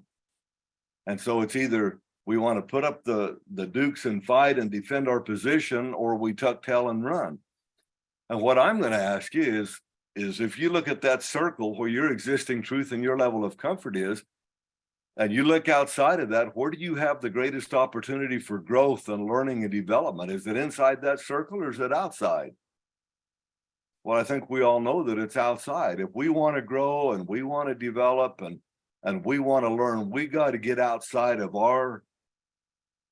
the world as we know it today and get outside of our comfort zone. So I'm going to ask you to do that with me as we go through this exercise today. The man who grasps principles can successfully select his own methods. The man who tries methods, ignoring principles, is sure to have trouble. And as we look at this group in regenerative ag, and why are we coming back to more natural ways of doing things with this regenerative movement and that kind of thing? Well, it's because we ignored some principles and we tried some methods, and those methods are causing soil degradation. They're causing lack of biodiversity on the land. We're seeing our soils erode. We're seeing grass productivity decline. We've tried all kinds of things because we ignored principles and we went after methods. And we listened to the popular or the populace, the mainstream out there saying, you need to use this fertilizer, you need to use this herbicide or this pesticide or this vaccine or this dewormer. And we've done that for years. And as we've done it, we've created a mess because we ignored principles. So we could look at one principle in particular. We could look at the law of gravity.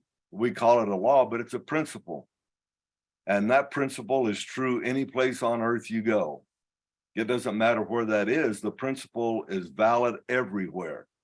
So you can look at that and say, okay, well, if I climb up on a desk or a table and think I'm going to walk across the room on air, I don't care if you do that in Arizona, you do it in Nevada, you do it in Alaska, the Arctic, the Antarctic, Australia, it doesn't matter. As soon as you step off that desk, gravity will take hold and you will come down. And the same is true if you're on your roof, if you're on a 10-story building, you step off, you will come down, because the gravity, the law of gravity, or the principle of gravity is a true and correct principle that works any place in the world. Okay. So what I want to do today is take some principles and let's look at those principles and say, okay, how does this principle apply to my life and my business and the things that I'm trying to do? And how can I work within that principle and use some methods that are aligned with the principle to give me the results that I'm after? And so that's what I want to explore with you today is let's forget about methods, or at least methods at the expense of principles. Let's focus on principles, and then let's use our methods that will give us the result that we're after. We're looking at a place here on this picture. This slide is the Birdwell Clark Ranch in Henrietta, Texas. And Emery and Deborah, I'll just give you an example. At times, they're rotating cattle 6 times in a day. And you would look at that and say, you know, I don't want to do that. Well, all right, don't do it then. But take that principle of rotational grazing and what that does, and allowing grass to grow and give it time to rest, and adapt it to your lifestyle and your quality of life and the things that you want to do. It doesn't mean with cattle, in their case steers, but it does mean that we need to manage grass and manage soil and look at those principles and then adapt the methods so that it gives us the result that we're after.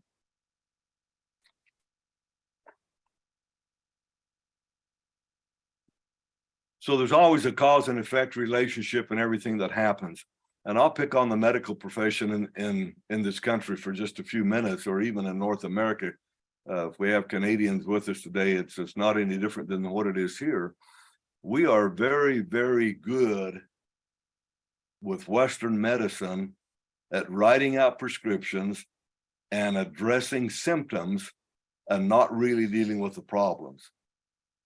And we've done it for years and years and years now.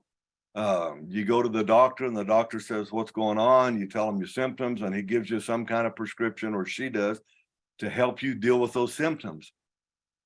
If you take another look at that, most of us have probably broke a bone sometime or another in our life, or one of our kids did, or we know somebody that did.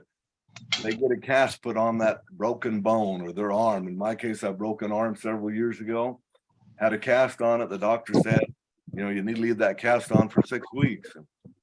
And I was young and dumb and told him, you take it off in 4 weeks or I will.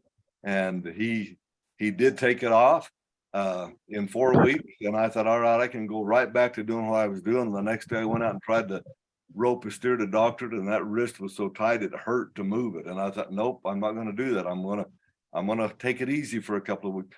But I don't have to wear that cast the rest of my life. Okay, I had a broken bone. We put a cast on it to heal. The hand is fine. The arm is fine. I can use it. But if we look at things like high blood pressure and diabetes and heart disease and asthma and whatever it is, you know people that have a medicine cabinet that every day they're taking some kind of prescription drug to try to mask the symptom that's causing them ill effects in their life without really getting down to the cause of it. And so when we look at that and we look at agriculture, I'm going to submit to you that in agriculture, we're the same darn way. We go around addressing symptoms and never really focus on the cause of the problem and really hone in on that. This regenerative ag movement, as we're referring to it, doesn't do that. We're trying to go beyond the symptoms and the effects, and let's get down to the root cause and the root problem, and let's fix that. So when we look at that, and I don't know what happened to there we go. Relationships, the professional impact that we're having, and the wealth that we're trying to generate. And when I talk about wealth, I'm talking about both time and money, and having them together so that we can we have time to enjoy the money, and we have money to enjoy the time. Sometimes we have money, but we're so busy we don't have time to enjoy it. Other times we have time to go do something, but there's no money to do it. And so when I talk about wealth, I'm referring to both time and money. When we look at relationships, relationships within our families, with our neighbors, with the agencies that we deal with our banker, our CPA, our attorney, whoever that is, the professional impact that we have in our business, the professional impact we have outside of our business with our neighbors and with the community that we share with other people. There's always an effect there. And I'm going to submit to you that there's three things that we need to work on that may be causing some of those effects to not be the way that we would like them to be. And those three things are strategy, skill set, and mindset. Either strategically, we don't know, we don't have the right strategy in place to give us the result we're after. We don't have the skill set to go do that. Or a lot of times in agriculture, it's the mindset. And part of what happens with the mindset is that joke that Jared said, and I repeated it, if you want to make $1 million ranching, start with 5 million. We just, in our minds, we don't think that we can be profitable in agriculture, we can be profitable in ranching or in the livestock business. And yet I know hundreds of people that are very, very profitable in this industry. And so part of that is a mindset. Worked with a couple in the Midwest here a few years ago, and every time they became profitable, they self-sabotaged and did something dumb to get rid of that profit. And come to find out, as we kind of worked through that together, is that they had come up with this mindset of grown up with the mindset of, money is the root of all evil, or the filthy rich. And so they, in their subconscious mind, they equated rich with filthiness, or being rich as people that weren't good, they were unrighteous and that kind of thing. And that obviously is not the case. And so we had to work through some mental things with them and have them get rid of that out of their subconscious mind and realize, hey, we can do a lot of good with money. And so that mindset really comes into play there. You have the perfect system in place to give you the results you're getting. And you can look at your soil, and that's true. You can look at your bank account, and that's true. You can look at your marriage relationship, and that's true. You can look with the professional impact that you're having within your business and outside your business, and that's true. Anything you look at life, you have the perfect system in place to give you the results you're getting. Well, guess what? If you don't like the results, you need to change the system. And that's what we're talking about here in regenerative ag. It's changing the system from addressing symptoms to let's focus on the root cause of a problem, and let's fix that. Okay. If you want something you've never had before, you must be willing to do something you've never done before. And that probably means you're going to have to become somebody you've never been before.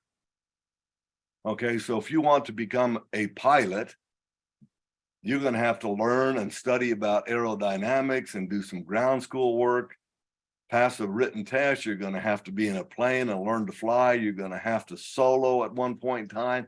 Then you're going to do some cross-country solos, and eventually you become a pilot. And then you can take it on and on and on and develop those skills. But you had to become somebody you never had been before in order to become a pilot. If you want to become a profitable business person, you're probably going to have to become somebody you've never been before. And in order to do that, you're going to have to change the way you think. Okay? So with that, let's move on a little bit further here. I want to talk about these three circles, and some of this I give Stephen Covey credit for what I've learned here and in doing that. The first one is the circle of concern. When we look at the circle of concern, there's all kinds of things that we are concerned about, and even as we look at those, that circle, Jared, I don't remember what you called it, the Anglo-American circle thing that you showed us there. I wrote it down so I could go back and look at it. But as we look at that thing, we have all kinds of concerns. Are we headed to World War III? Are we headed to another Great Depression in this country? Are we going to see interest rates here in the next couple of years like we saw in the early 80s? You know, we have concerns about those kinds of things. Or we're concerned about politics, maybe locally, for sure nationally, globally. We can be concerned about drought.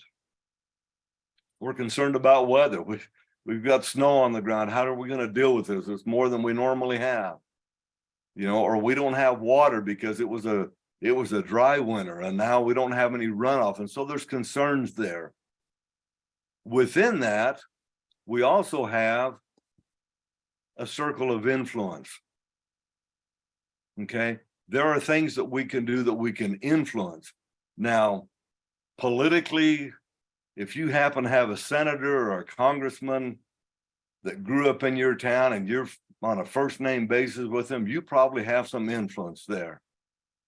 If you don't, well, maybe you have some influence by sending an email or sending a letter. But most of us don't have much influence on what happens in Washington, D.C. Okay, we vote, we're involved politically, and we vote for the candidate of choice, and they either win or they lose. If they lose, then all right, we're stuck with whoever won, and we don't have much influence there.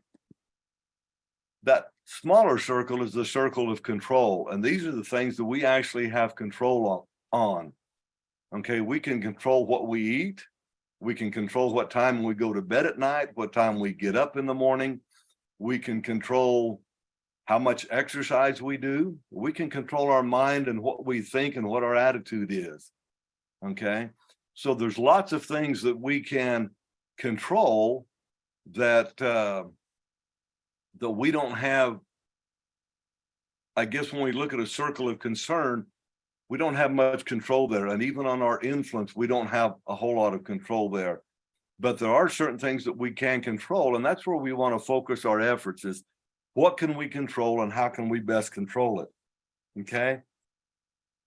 So as we look at that and bring it back to ranching and regenerative ag and this business of ranching, I want to share with you 5 characteristics of successful ranch businesses or business owners that I've learned over the last several years. Number 1, they did a mind shift. They went from being self-employed to becoming a business owner. And as we look at that and talk about that for just a minute, this comes from Robert Kiyosaki's book, Cash Flow Quadrant. And in that quadrant, he talks about on the left-hand side, there's 2 ways to earn money. You can be an employee or you can be self-employed. On the right-hand side of that quadrant, you can be a business owner or you can be an investor. Now, you can be an investor if you're an employee. You can have a 401k or you can invest in some cows or there's all kinds of ways that you can be an investor. You don't have to be a multimillionaire to be an investor. But he talks about the difference between being self-employed and being a business owner. And part of that is a mindset or a mind shift. Okay. He asks this question. He says, if you're truly a business owner, I guess it's not a question, he states it, but if you're truly a business owner, you ought to be able to leave your business for a year. And when you come back, it would be at least as good as it was when you left, if not better. Now, there are people that are probably thinking or that were invited to participate with us for 3 days and 3 hours each day that thought, I just don't have time to do that. I'm too busy. Okay. And Kiyosaki says, if you're truly a business owner and you have a true business, you ought to be able to leave for a year and come back and the business would be at least as good as it was, if not better. Okay. I suggest that maybe we ought to be looking that direction. And maybe that's not something we're going to accomplish this year. Maybe we won't even accomplish it in our 3-year plan. But I think it needs to be somewhere out there that we work toward that. Not that we would leave for a year, but that we would have that strong a foundation that we could if we wanted to. So that's the first thing. The next thing, and Jared alluded to this a few minutes ago, is be working on the business. It comes from Michael Gerber's book, The E-Myth Revisited. Regular Watby. I recommend to my clients and try to get them to work on the business for 2 hours, 2 mornings a week. And I say mornings because if we try to work on the business, and working on the business is doing strategic planning things. It's developing a marketing plan that we'll hear more about tomorrow. It's developing a drought plan, a genetic policy plan. It's developing a succession plan. It's developing a family employment policy. It's developing all those kinds of things and strategically looking at the business. It's not inputting cash flow numbers into our cash flow projections or results on a monthly basis. It's not paying the bills. Okay, those are $10 an hour jobs, but it is taking that cash flow and saying, whoops, we had a hiccup. How are we going to fix that? How are we going to overcome that? That's the strategic plan. It's looking at an enterprise that's not making money and figuring out what we're going to do to fix that. It's not necessarily calculating or doing the number crunching to figure out what that business is doing. It's dealing with the result of the number crunching. It's that high level strategic planning thing. So 2 hours, 2 mornings a week. I've got lots of clients that spend more than 2 hours now. But if I were to tell you need to spend 4 hours, 2 mornings a week, you'd probably never even get started. It's too much. But 2 hours, 2 mornings a week, and you'll be amazed at what happens when you start doing that. And when you get really focused. Now, when I work on my business from a strategic standpoint, I make sure my phone is off and my email is shut down if I need my computer. A lot of the strategic planning I do, I go to our cabin in the mountain. There's no electricity and there's no cell phone service. So I don't have internet and I don't have cell phone service, and I can escape and I can really focus on the things that I'm trying to work on. The problem with the world that we live in, or one of the problems, is that technology has got to where it's become our master in many situations instead of a servant to us. We get a text message and we immediately pull out the phone and we start answering to that text message. We send somebody a text message and they haven't answered in 3 or 4 minutes, and it's what's going on? How come they haven't answered it? I sent them a text, I need a response. And the same with email. It's almost the McDonald's drive-through fast food mentality has just come everywhere in our life now. So when you work on Wattby and do this strategic planning stuff, isolate yourself from technology unless you need your computer, but shut the email off so you're not distracted by it. Number 3, they know their numbers and what the numbers mean. So they've looked at the numbers of each enterprise in their business. If they have a custom grazing enterprise, they look at that. If they have a cow-calf enterprise, they look at that. If they have a hay enterprise, they look at that. They look at every one of the enterprises, and within those enterprises, they know what the numbers are. What is the gross margin of that enterprise? Is it profitable? Is it not profitable? And if it's not profitable, then what needs to happen to that to make it profitable? Okay, so they know the numbers and they know what the numbers mean, and they are honest with their numbers. And when I say that, the reason I say we need to be honest with our numbers, or they are honest with their numbers, is because sometimes we can get the rose-colored glasses on and we say, hey, we really like this cow-calf enterprise and we really want to do this, so we're going to do it no matter what. And so we start fudging the numbers instead of saying, well, we've always had an 80% winning rate. Well, we're going to have a 90% winning rate, and now the numbers work. And we haven't changed anything in our management to create that. Okay, so let's be honest with the numbers, but we got to know what the numbers are and what they mean. The 4th thing is, when they found something that wasn't working in enterprise, most of them just simply stopped doing that enterprise. They did away with it. Okay, I have one friend of mine, a guy that I've worked with in Wyoming. He got rid of 9 enterprises. 9. And it's just like, why in the world do you have so many in the first place? But he just thought everything complemented, had a trucking enterprise so he could haul hay, had a feedlot enterprise, had a hay enterprise, had a trucking enterprise to haul. I mean, it just went on and on and on, all these enterprises, registered cows, commercial cows, yearlings that he ran. And he started doing numbers on things and crunching the numbers. And it's like, why do I have all these enterprises? They're not working. And I don't want to bother fixing them, so I'm just going to get rid of them, and I'm going to put the money where the things are that are really working. And so to me, being able to do that is huge, but it comes back to this mindset thing that we have to be willing and have the courage, be courageous enough to be able to pull the trigger when we need to pull the trigger, stop doing the things that aren't working, or fix them so that they do work.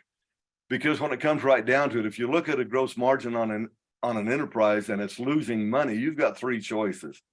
The first one is not a viable one, and that's just keep doing it, hoping that it will fix itself someday, because we like it, so we're going to keep doing it. That's not a viable option in my book. So you either get rid of it if it's not working, or you actually fix it, make some changes so that it does work. Okay, so knowing the numbers and being able to fix things and know what's working and what's not working is huge. And that's what I've seen 4 of the 5 characteristics. This last one is rancher specific, but they've improved soil health and grass productivity. And we'll talk a little bit more about that as we go through this. But to me, that's really an ace in the hole. If we own the land, or we're working with private land ownership, if we've got a large amount of BLM land or Forest Service land, sometimes we can do all kinds of things to improve soil health and grass productivity, but we can't capitalize on that because of the bureaucracy that we're dealing with and the politics behind that. But anyway, any questions so far, Jared? I haven't been checking the chat. If there's something, Jared, you interrupt me and we'll answer questions if we need to. And while you're answering that question, if we have questions, I'll have a drink of water. Well, that's great. Thank you. Yeah, everybody stay hydrated. This is a 3-hour deal. So certainly if you need to get up, use the bathroom, we'll excuse you. Just turn your camera off. No, we're good. But thank you. I think it's great. So just thinking about maybe give a little bit more clarity on the difference between Whitby and Whatby. Like when I remember thinking that paying bills was Whatby because you're sitting down behind a desk. Yeah, sitting at a desk has nothing to do with Whatby or Whitby. I mean, you could do either one of those sitting behind a desk. But if you think about that, let's take it to a cattle rancher. Putting out salt is Whitby. Feeding hay is Whitby. Fixing a windmill is Whitby. Fixing a water gap in a fence is Whitby. Building a new fence is Whitby. Moving cows is Whitby. Calving out heifers is Whitby. Pulling a calf is Whitby. Mowing the yard is Whitby. Putting up hay, any of that kind of stuff is Whitby. It's working in the business. Working on the business is the strategic planning stuff. Okay, so even calculating a gross margin to an extent really is Whitby.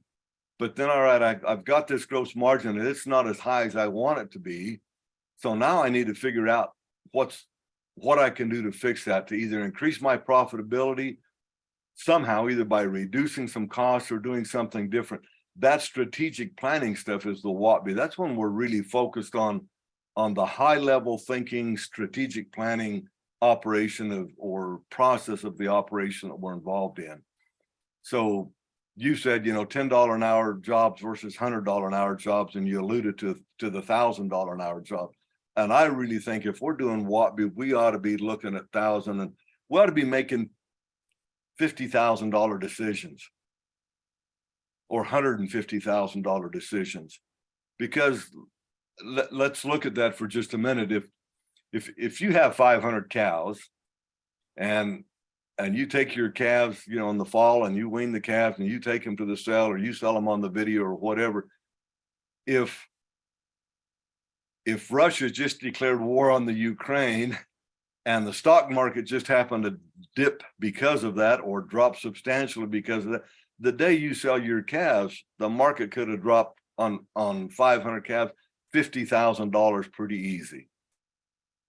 Or even from spring to fall, it could drop, or it could go up because people are optimistic, or there's a shortage or a drought in other areas. So $50,000, you can't even buy a pickup for $50,000. if you get any bells and whistles with it. So we need to start thinking bigger and making bigger decisions, $150,000 things. And that's the strategic level that I want to work with people. Let's talk about a $500,000 deal or $1 million deal. Okay, $10,000, don't waste my time. Now, if you're an employee someplace and you get a $10,000 raise, well, great, that's probably a huge raise. You know, that could be a 25 or 30% raise. But when we're talking business and we're talking numbers of livestock or acres of land that we're farming, $10,000, $50,000, the market could make or break you. The weather could make or break that. You had a really good spring and a really good summer, or really bad, and the calves didn't weigh up and the cows didn't breed back. Guess what? There's $10,000 or $50,000, boom, gone just like that, or more. So the what be side of it is, let's do the strategic planning stuff that at this high level that will make the difference in profitability to us. So that's really what we're after, is we're after really getting into high level strategic planning things. Does that help, Jared, clarify that? Yeah, I think that's good. That's something that I've struggled with, and I know other people have as well. So thank you for your clarification. And yeah, and part of what happens with that is that we, as entrepreneurs, as you mentioned that word earlier, entrepreneurs and as business owners, so many times we feel like we're working in a vacuum. We sit down and we try to brainstorm something for our own business, and it's hard, you know, because we don't have input from other people. So again, you know, you mentioned in this group, we'll reach out to somebody and connect with them and brainstorm with them and share some ideas and that kind of thing, but do it at this level, not at, well, what kind of vaccine are you using on your calves this year? Or what kind of fence charger are you using? I mean, that's such tactical stuff. Let's get beyond that and let's really work on high level, bigger kind of things. So anyway, that's what I look at there. So speaking of high level and bigger things, is bigger really better? Because that's the direction we've taken in ranching the last several decades. And I'm not talking about bigger as far as owning more acres and having a bigger ranch. I'm talking about bigger cows and bigger calves, thinking that that leads to bigger or more profitability. And yet what we found is it's just the opposite. We've chased the bigger is better carrot way too long. And we need to back off of that. Okay. So here's a question for you. Who culls your cows?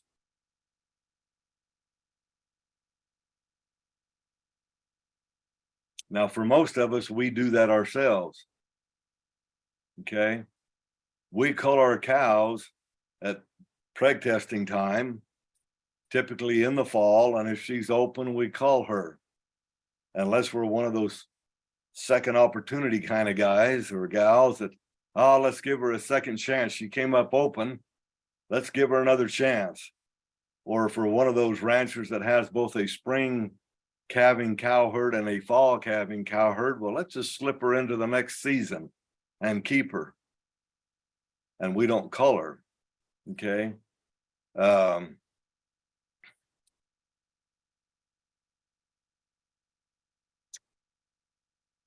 Mr. Lassiter, I can't think of his first name right now, that founded the Beefmaster breed, said a good cow gives you a good calf every year, period.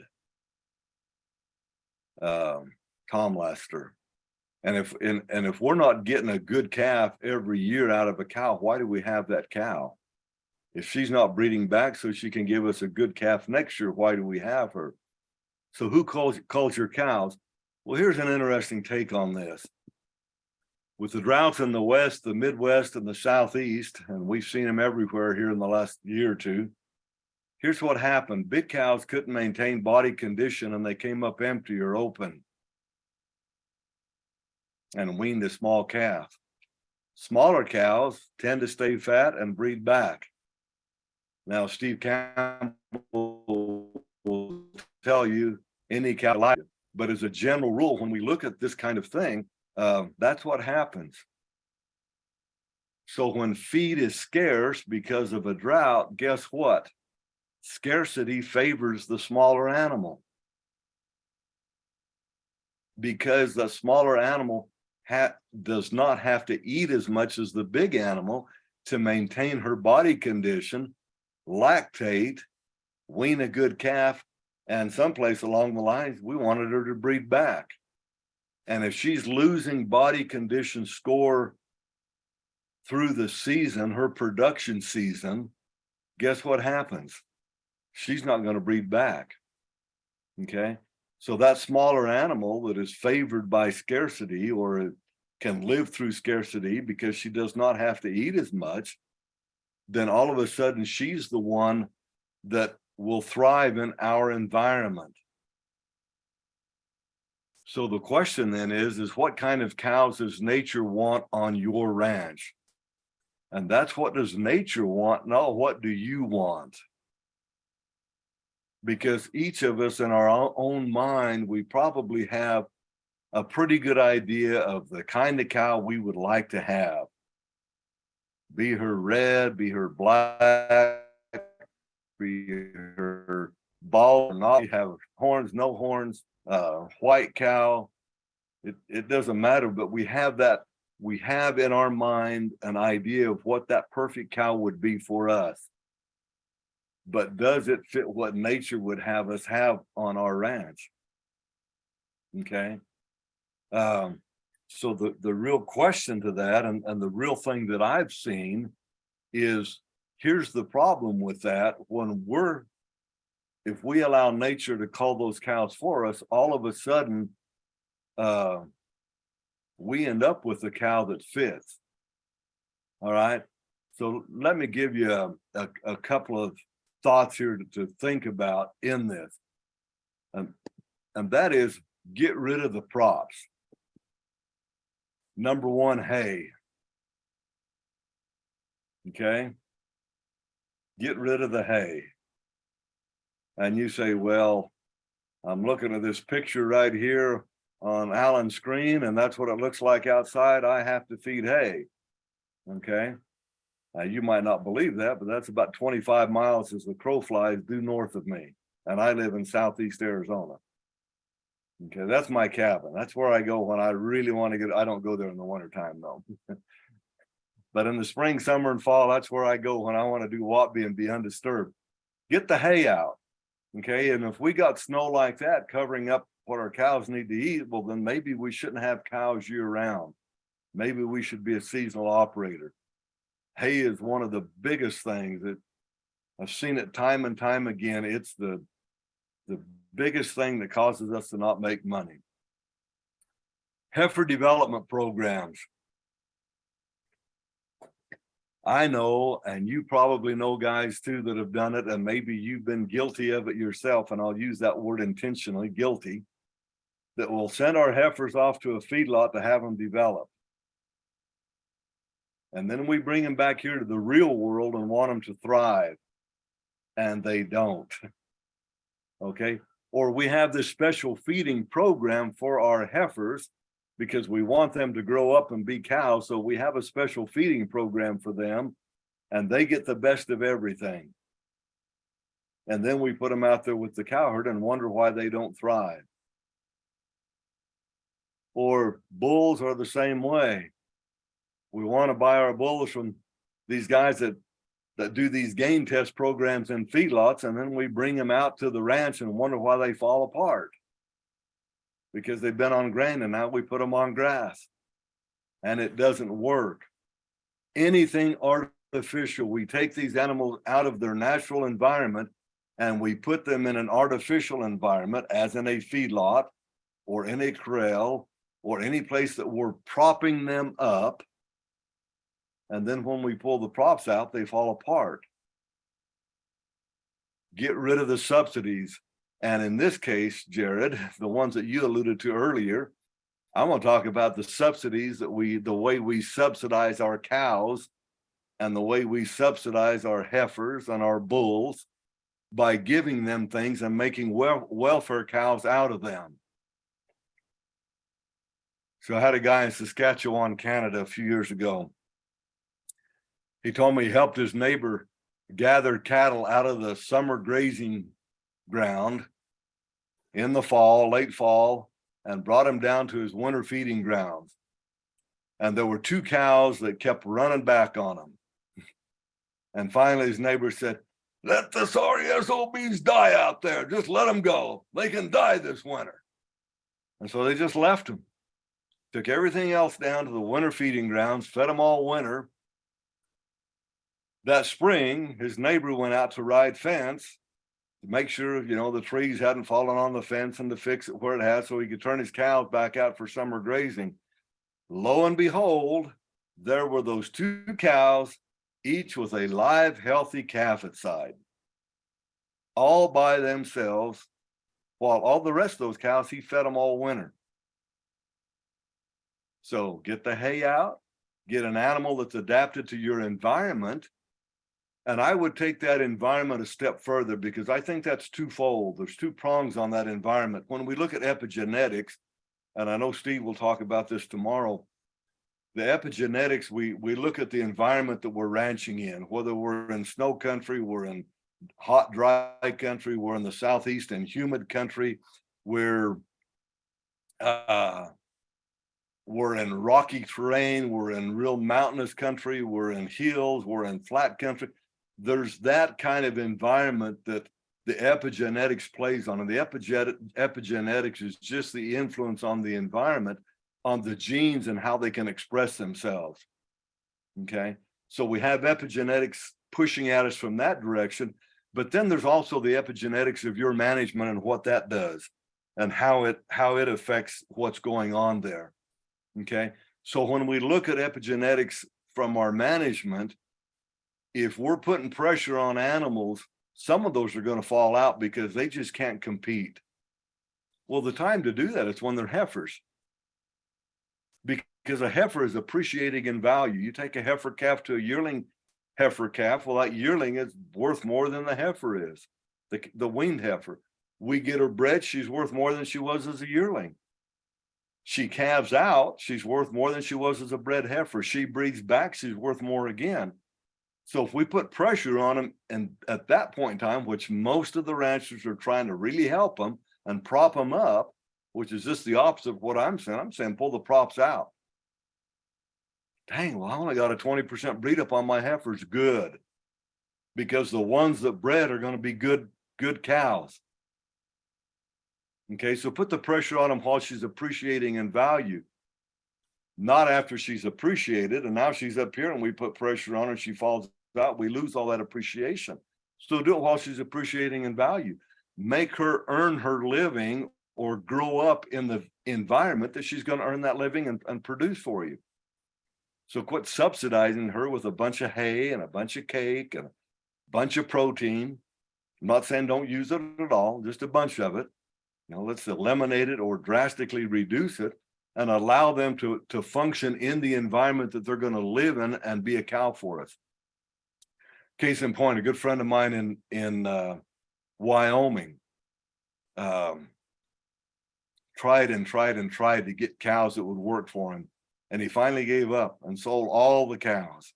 And he thought he'd bought some really good cows, the ones that would fit for the environment and work the way they're supposed to work.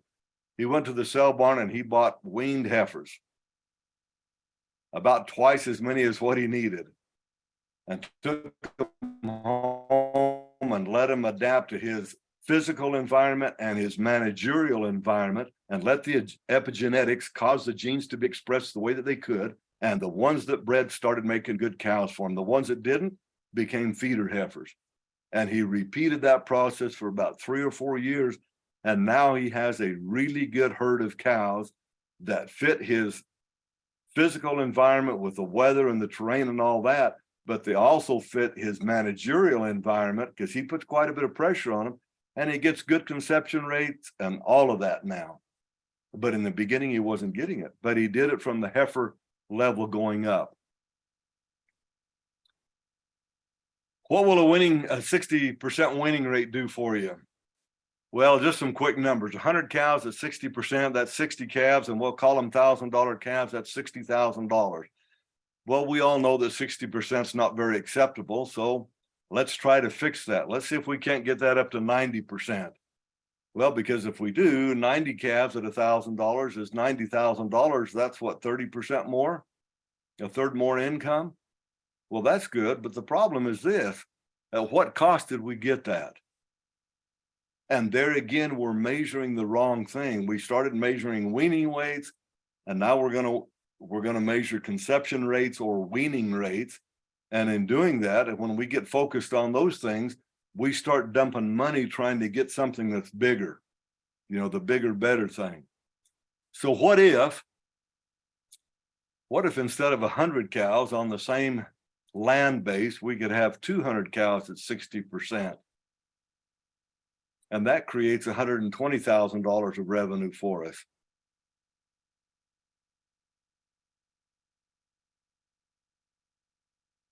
So how do we do that?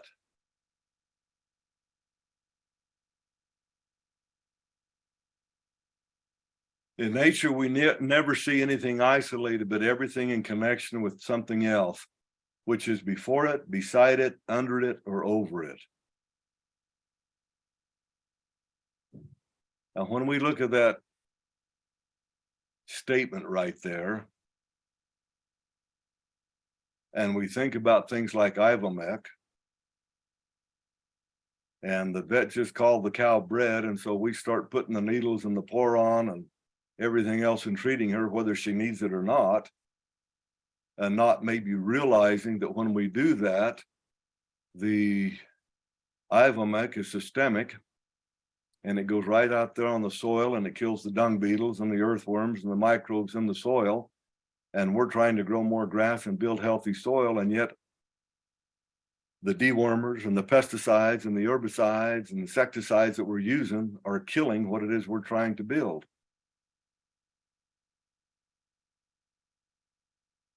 Now, that was not a recommendation that you don't deworm a wormy cow, don't get me wrong. Just understand that she's wormy. Well, there's a reason. There's a cause behind that. Most of the time, if a cow is wormy, it comes from one of two reasons. Either we grazed the grass too short, or she drank out of a dirt pond, a reservoir, that a wormy cow defecated in, and she swallowed the worm eggs or the worms themselves. Okay. So if we stop grazing the grass too short, fence off our ponds and pump water out of the pond into a drinker so they're not standing in it defecating, all of a sudden we don't have worms anymore. And why is it that some cows are wormy and the rest in the herd aren't? You know, so maybe the wormy ones ought to be dewormed and then sold, and keep the ones that don't need to be dewormed. It's all connected. And when we understand that and realize, hey, we're trying to build soil and grow more grass, and we've got to look at that from that standpoint. All right, so 5 things we need to grow grass. We'll go through these fairly quickly. We got to have moisture. We need to have photosynthesis. We have to have soil temperature, soil fertility, and then it takes time. So let's go back to the 3 circles: your circle of concern, your circle of influence, which is smaller than the circle of concern, and then the circle of control, which is even smaller than that. Anybody concerned about moisture? Well, yeah, if you're in a drought or have been in a drought, you're concerned about moisture. You're concerned about photosynthesis. Yeah, this time of year when the days are short, we're not getting much of it, especially if soil temperature is cold. We're just not growing much grass right now. Okay. Soil fertility, we concerned about that? Yeah. Can we influence any of those 5 things? Well, the answer is yes, because this is not as interactive as we'd like it to be. I'll answer my own question. Yes, we can influence soil moisture. All right. Can we control how much it rains? No. Can we influence that? Probably through prayer and pleading with God to give us moisture. We can probably influence that. All right. Can we influence what happens to that rain when it lands on our land, when it falls on our land? Absolutely, yes, we can. Okay. We have great influence over how much of that water stays on our place and how much of it runs off, how much of it evaporates. Okay. So we can greatly influence moisture. How about photosynthesis? Can we influence it? Again, the answer is yes. Okay. If we graze grass all the way down to the ground, there's not any foliage left there for sun to shine on and for photosynthesis to happen so that that energy from the sun can go through the plant down to the roots and cause the plant to grow. So the shorter we graze a grass plant, the longer it's going to take for it to recover. So we can influence photosynthesis. We can influence it by having a combination of cool season and warm season grasses. We can influence it by having more perennial grasses and managing toward that as opposed to having annual grasses or forbs. What about soil temperature? Can we influence that? Yes. How do we do that? By keeping litter on the soil surface, by keeping living roots in the soil during the course of the year, as much of the year as possible.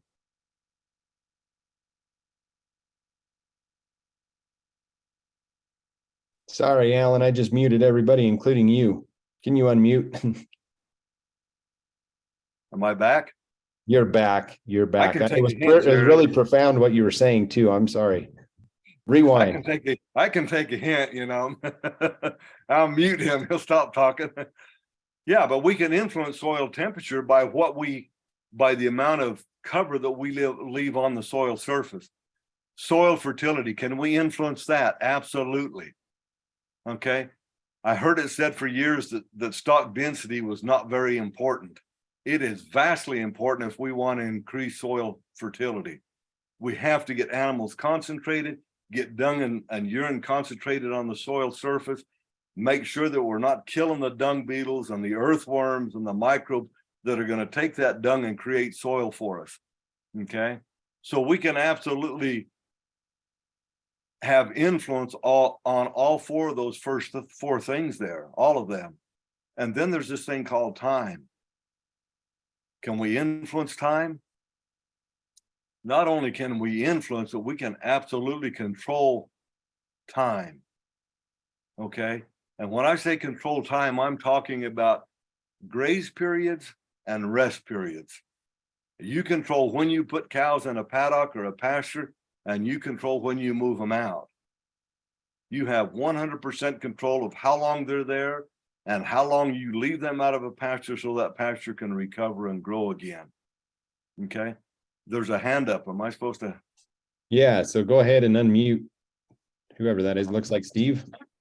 Yeah, so just something I learned last fall, Alan, you were talking about density. And it's something I had seen 22 or 3 years prior, but I learned the reason why last fall. You've got a plant that hasn't been grazed and one that's been grazed. The one that hasn't been grazed is telling the biology in the soil, hey, just keep it coming, life is good.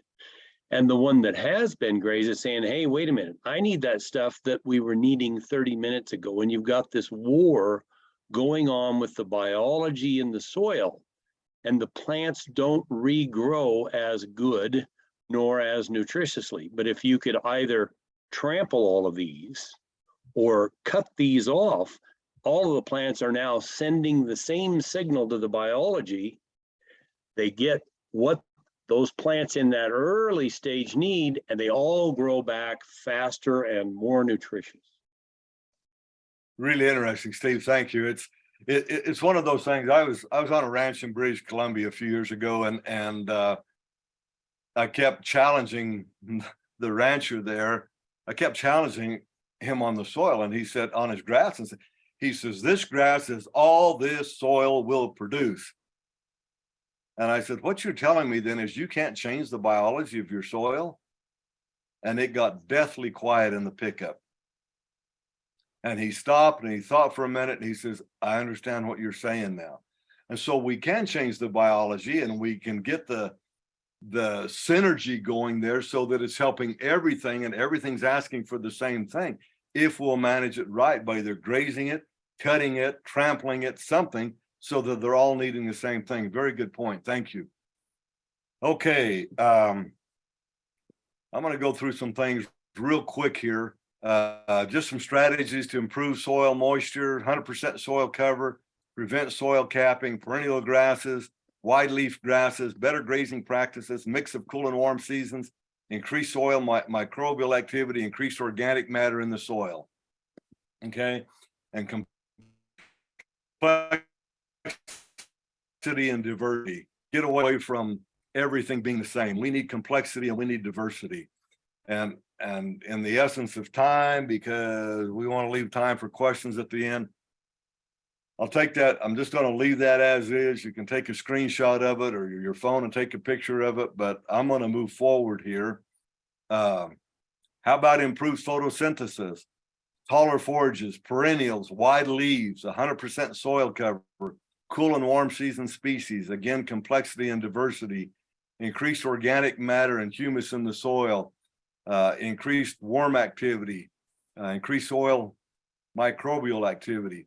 I was on a ranch in eastern Colorado a few years ago. It was in November, and we were driving through the pasture, and I asked the rancher, I said, what do you have in the way of cool seasons? And he said, not enough to count. And again, it got deathly quiet in the pickup, and he said, he stopped. He said, maybe we ought to get out and look. That's a good idea. And we got out and he walked around to my side of the pickup, and I says, what's that right there? And there was a plant that just kind of 2 leaves on it, green, in November, eastern Colorado. And he said, that's a cool season plant. I says, what's that right there? He said, that's another one. I said, what's that over there? He said, another one everywhere. But when we got out, and like you alluded to a while ago, Jared, and started looking down, we saw those things. He was going to turn the cows in there the next day. Because he thought it's all dormant grass. What difference does it make? All the warm seasons are grown, they're mature, they're dormant. I'm going to turn the cows. Well, all these little cool season grasses were going to get snapped off, overgrazed, bit, and pulled out of the ground, and that's going to be the end of their life. So when we start looking at cool and warm season, yeah, we can influence that. How about soil fertility? Again, you're going to see some of the very same things here. So we can influence and we can improve soil fertility and absolutely change soil biology. Okay.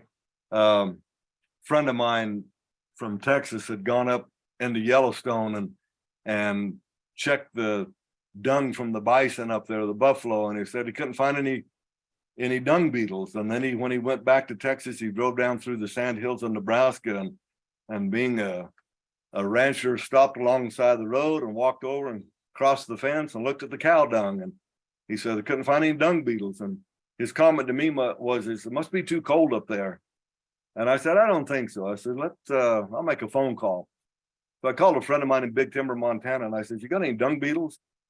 He says, I do now. I said, what do you mean now? He says, since I stopped using Ivomec, the dung beetles have come back. Ivomec was killing the dung beetles. So again, looking at our practices and what we're doing, some high stock density there. Okay, there's about 4,500 head in that herd. Soil microbes, they'll break down when soil temperatures reach about 115. It will kill them, fry them at 140. Air temperature 90 degrees, bare soil is going to reach 140 or more in the summertime. Bare soil is your enemy. If you're trying to build soil, you need cover on it. Litter. Gabe Brown's up in Bismarck, North Dakota.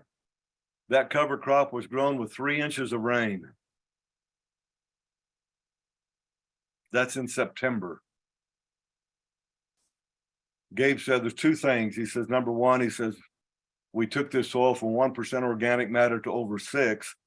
But he says, number 2, and even more important, he says, we changed the biology of the soil. We have microbes, earthworms, dung beetles working for us in the soil. that when it rains, we capture that moisture and we hold it. And it does this for us. Let's take a quick trip to Hawaii. It's on a ranch in the Big Island, Hawaii. It all looked like that, grass that short. I asked the manager, I says, how tall does the grass get here? Her comment to me was, on a good year, it'll get about 4 or 5 inches tall. Walked off with a friend of mine from British Columbia that was there with me because he was looking at buying this ranch. Walked off to the edge a little bit where we could see off the hill down to the ocean. And I said, something's not right here. So I went back. I said, just a minute, I'll be back. And I got to go ask her another question. She was talking to the realtor. I went over there and I said, excuse me, I got a question for you. I says, how many paddocks or pastures do you have on this ranch? And she said, I don't know, 45 or 50. Well, that sounds about right. You know, if you want to really make good range improvement, you ought to have about that many, something like that. I says, interesting. I says, how many herds do you have? She started counting, 10. No wonder all the grass looked like that. It never had time to grow. Even as green as it is and as much moisture as they were getting there, it did not have time to grow because you were rotating, about 10 herds through 50 paddocks. Now that's 5 paddocks per herd. It wasn't enough. So we went up the road a little bit and there was a horse facility there. And of course, the realtor wanted to show that to my buddy. I saw a round pen and I made a beeline for the round pen because I thought I knew what I would find there. That's inside the round pen, where time was controlled and grass could grow. Side by side. You can control how long animals stay in a pasture and how long they're out for recovery. Now, I have seen it in lots and lots of places, including Hawaii, including British Columbia, Florida, Mexico, where we have double carrying capacity on ranches and even tripled on some. And most of that comes from controlling time and influencing the other 4 things that we just talked about. All progress occurs because people dare to be different. Somebody read that for me. Jared, can you read that? Because it's covered up in my screen. Okay. Yes. So it says it is time to stop looking outside yourself for the answers to why you haven't created the life and the results you want. For it is you who creates the quality of life you lead and the results you produce. You, no one else. To achieve major success in life, to achieve those things that are most important to you, you must assume 100% responsibility for your life. Nothing less will do. Jack Canfield, Principles of Success. Thank you. So now what? I want to open it up for questions or comments from anyone. And I'm going to throw my contact information up there if anybody wants to get a hold of me. What I'm going to do, Jared, you gave away 3 books a few minutes ago. What I'm going to do is I would like to give away 3 one-hour strategy sessions. So a 1-hour strategy planning session to 3 different people. And if you want to have them raise their hand like they did before and the quickest finger gets it or whatever, however you want to draw it out of the hat. Yeah, that's so just maybe I'd like give to offer that your questions or whatever. You can figure out how to do that one now or at the end of the program. Okay. Yeah, let's talk a little bit about that, Allan, because that's I see tremendous value. I mean, I can easily see that as a $500 value because yes, it's 1-hour consultation, but I assume there's probably going to be a little bit of pre-work maybe an Yeah, assignment. we'll want to look at some things ahead of time, just, and whoever gets it, they'll send me an email and we'll set up a time and I'll give you a little bit of pre-work to work through so that when we jump into strategy, we're actually on strategy and talking and working on strategy, not trying to figure out where we are today. Yeah. Yeah, that's what I assumed. And so tremendous value to be able to tap in and have a one-on-one conversation with Allan, and very generous of him to offer that. So as you think about this, I would encourage, if you do raise your hand, that two things. One, I would say you are committed to working in the regenerative agriculture space.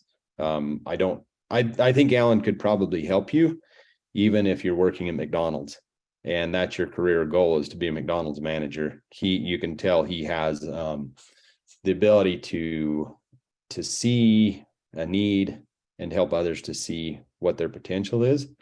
But probably for this, I would ask, that you don't have to own a ranch. You don't have to be a current rancher or work on a ranch, but maybe if that's your goal, your aspiration, then that would qualify you. And then number two, that you do something with it, right? Because Allan's been gracious in offering this, and we talked about it. We didn't really decide beforehand what we were going to do, but I think it's great. So if you are chosen as a winner, that you show up, you do the work, and you be just like you committed to, be all in and do it. Value that, and I can promise you that if you do that, that it'll be, boy, a tremendous value to you, and it could be the first step of your next step towards creating your vision. So with that, let's we'll just do it the same way. So I'm the facilitator here. I'm going to, and when I count to 3, I will just ask people to raise their hand. And for those who weren't on last time, the way that you do that is you go to reactions. So if you're on a laptop or on your phone, just go ahead and open that. Don't raise your hand yet. But you click on reactions, and then the button there should say raise hand. So that's how we're going to do it. We'll just pick the top 3 that came in or that come in first on my computer through technology. And I think there are no coincidences or things in life. If you're picked, it's probably because that's the right next step for you. So again, if Allan's message has resonated with you, be ready to raise your hand. So with that, we'll do that, and then we'll jump into a couple questions. So everybody ready? On the count of 3, go ahead and raise your hand. 1, 2, 3. Okay. So on my screen, we have, in the first one on my screen is Greg Christensen. Greg, why don't you go ahead and unmute and tell us where you are from? Do you have the ability to, I'll ask you to unmute. Yeah, I'm unmuted. Yes. Yeah, we're in Eastern Kansas. Okay. And tell us a little bit about what your operation is. We raise sheep and goats, meat, and have row crop business. Awesome. Okay.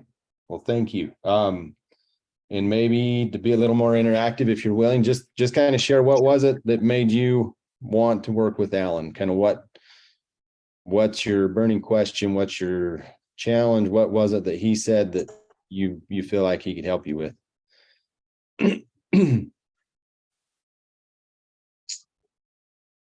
Well, I guess the whole mind shift thing. With me here today are 2 guys I work with, and myself and Travis are going to Ranching for Profit next week. And I've taken it before. I'd just like to go to the next step and be more profitable, so this ranch is something I can pass on. Awesome. That's a worthy goal. Thank you, Greg. Thank you for being on, and thank you for being vulnerable and jumping on and raising your hand. I know that this will pay huge dividends to you. Lindsay Anderson. Lindsay, do you have the ability to unmute, tell us who you are, where you're from? Well, we are from South Central South Dakota, down by a little teeny community called Oak Creek. Okay. We run about 480 acres out of about a 1,600 acre family ranch. Rather small operation right now. We just split up the property due to my mother's death. And so my son and son-in-law are going to need to rearrange things here a little bit. We've been leasing the land out to cousins, and we plan to restock the ranch as much as we can. I studied Allan savory grazing systems for years back in the early 80s and late 80s. And I think that there's a lot of value in regenerative agriculture, and it's something that my son's very interested in. So we're going to take what we have and go with it. Perfect. Perfect. Thank you again. Yeah. Thank you for being vulnerable and signing up, and encourage you to just come prepared and ready to learn with your meeting with Allan, and you know, if you can get your whole team on board and come with at least an outline of a vision and goals, that would be super helpful. Next we have Alexander. Last name starts with a Z. Alexander, can you unmute and jump on here? Can you hear me? Yes. Yep. Okay, tell us about you, who you are, Alexander, where you're from. Yeah, so I'm from Dallas, Texas, and I'm just transitioning out of a career in futures trading into ranching. So I'm very green to this, and so I've just kind of been a fly on the wall and let you guys who know much more than me do the talking. So I'm just here to learn. Awesome. So can I ask what's your goal? What made you want to get into ranching? Just kind of seeing where the whole political state is going. You could say I'm a little bit conspiratorial minded. And so, like you said, the values of family and faith are very high to me. And it felt like a calling from God to kind of preserve the land and focus my energy towards land stewardship instead of finance. So my vision for the next 3 years is to you take this first year to learn from people and do internships, and then hopefully in the second year I can find a small piece of land and expand from there. But just I want to keep regenerative practices and stay away from the practices that kind of got our earth in this situation in the first place. Awesome. Yeah, and you said family's important to you. Do you have a family? Are you married? Kids? Not married yet. Okay. Just want to take care of my immediate family and make sure that they're safe and secure with whatever freakiness happens in the next 10 to 20 years. Yeah, perfect. Well, I can feel the power of your passion and your mission. And so Allan certainly will help you get on track to fulfilling that. What was the name of the last one? What was your name, sir? Alex. Yep. It's so I've got them written down, and I'll share their contact information with you, Allan. But if each of you would take down Allan's and shoot him a text and an email and just let him know that you are the winners. So virtually give a big round of applause to Greg, Lindsay, and Alexander, Alex. So that was to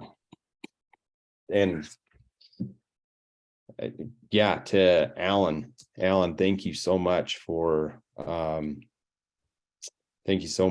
what you've done, what you continue to do, and for taking time to give this presentation. Is there anybody else who has questions for Allan? We've probably got time for maybe a couple questions. If you want, go ahead, and if everybody would, which again, I should have figured this out, but go ahead and lower your hand, everybody who jumped in on the drawing there. If anybody has a question, would you just go ahead and unmute if you do, and you can jump on. We'll just put you one-on-one here with us. So I see Atkin and Grant. Are you raising your hand because you have a question? If so, go ahead and unmute. Question, let's literature recommendations. I think I gave mine before, those 6 books that I recommended. Allan, what about you? What books have had the most influence for you? Oh, I got a whole, as you can see behind me, there is a library of books over there. I would start, I think Essentialism, The Disciplined Pursuit of Less by Greg McKeown. So Essentialism is a very, very good book. Extreme Ownership by Jocko Willink and Leif Babin is a very, very good book. These are, both of those books are about leadership and getting rid of things that we shouldn't be doing. And then I would look at probably The E-Myth Revisited by Michael Gerber. That's another really good book. But I really like Essentialism by Greg McKeown, and I really like Extreme Ownership by Jocko Willink and Leif Babin. Yeah, amen. Both good. E-Myth also. So Clark, looks like you're unmuted. Do you have a question for Allan or me? Yes, I'm from Southeast Kansas, and I've been all natural for, I don't know, close to 10 years. And I'm 3rd generation on this farm. And I used to play with dung beetles when I was a kid. Well, they left and they haven't come back. And it just drives me crazy. So I was wondering if you had any ideas why. The only thing I could come up with, maybe my neighbors or something are causing it. Yeah, I don't know right off, Clark, on that. I know that this guy in Montana, Roger Enderlin is his name, but when I asked him if he had dung beetles, he said, "I do now." That's a quote, "I do now." And I said, "What do you mean now?" And he said, "Well, since I stopped using Ivomec, they've come back." So I don't know if there's some other practice, maybe your neighbors. And I don't know. I've heard people say that they've got a source of dung beetles and brought them in and, put them on the ranch. I've never done that, and I don't know where to go to find those. But I don't know if you're all natural and you've got rid of the insecticides and the herbicides and the dewormers and that kind of thing, I don't know why they're not there. Yeah, that's the only thing I've come up with through research, is just maybe some neighbors' practices. And I mean, yeah, I don't know. I'm in the notion I'm going to have to bring them in and see if they stay then. Is there a lot of farming going around you, Clark? There is some row cropping, and they do spray right next to me. So that could be it. That could be it, because, as much as people want us to believe that nothing moves, it just stays where it's at there. That's not, there's a lot of drift that goes on there.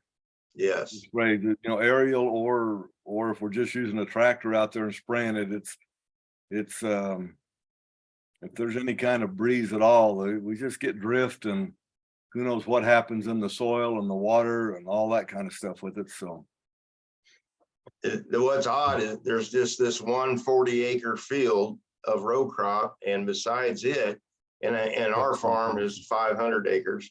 What do you want to say? That's the only row crop that's next to us. Just that 40 acres? Yes. Yeah, I don't know.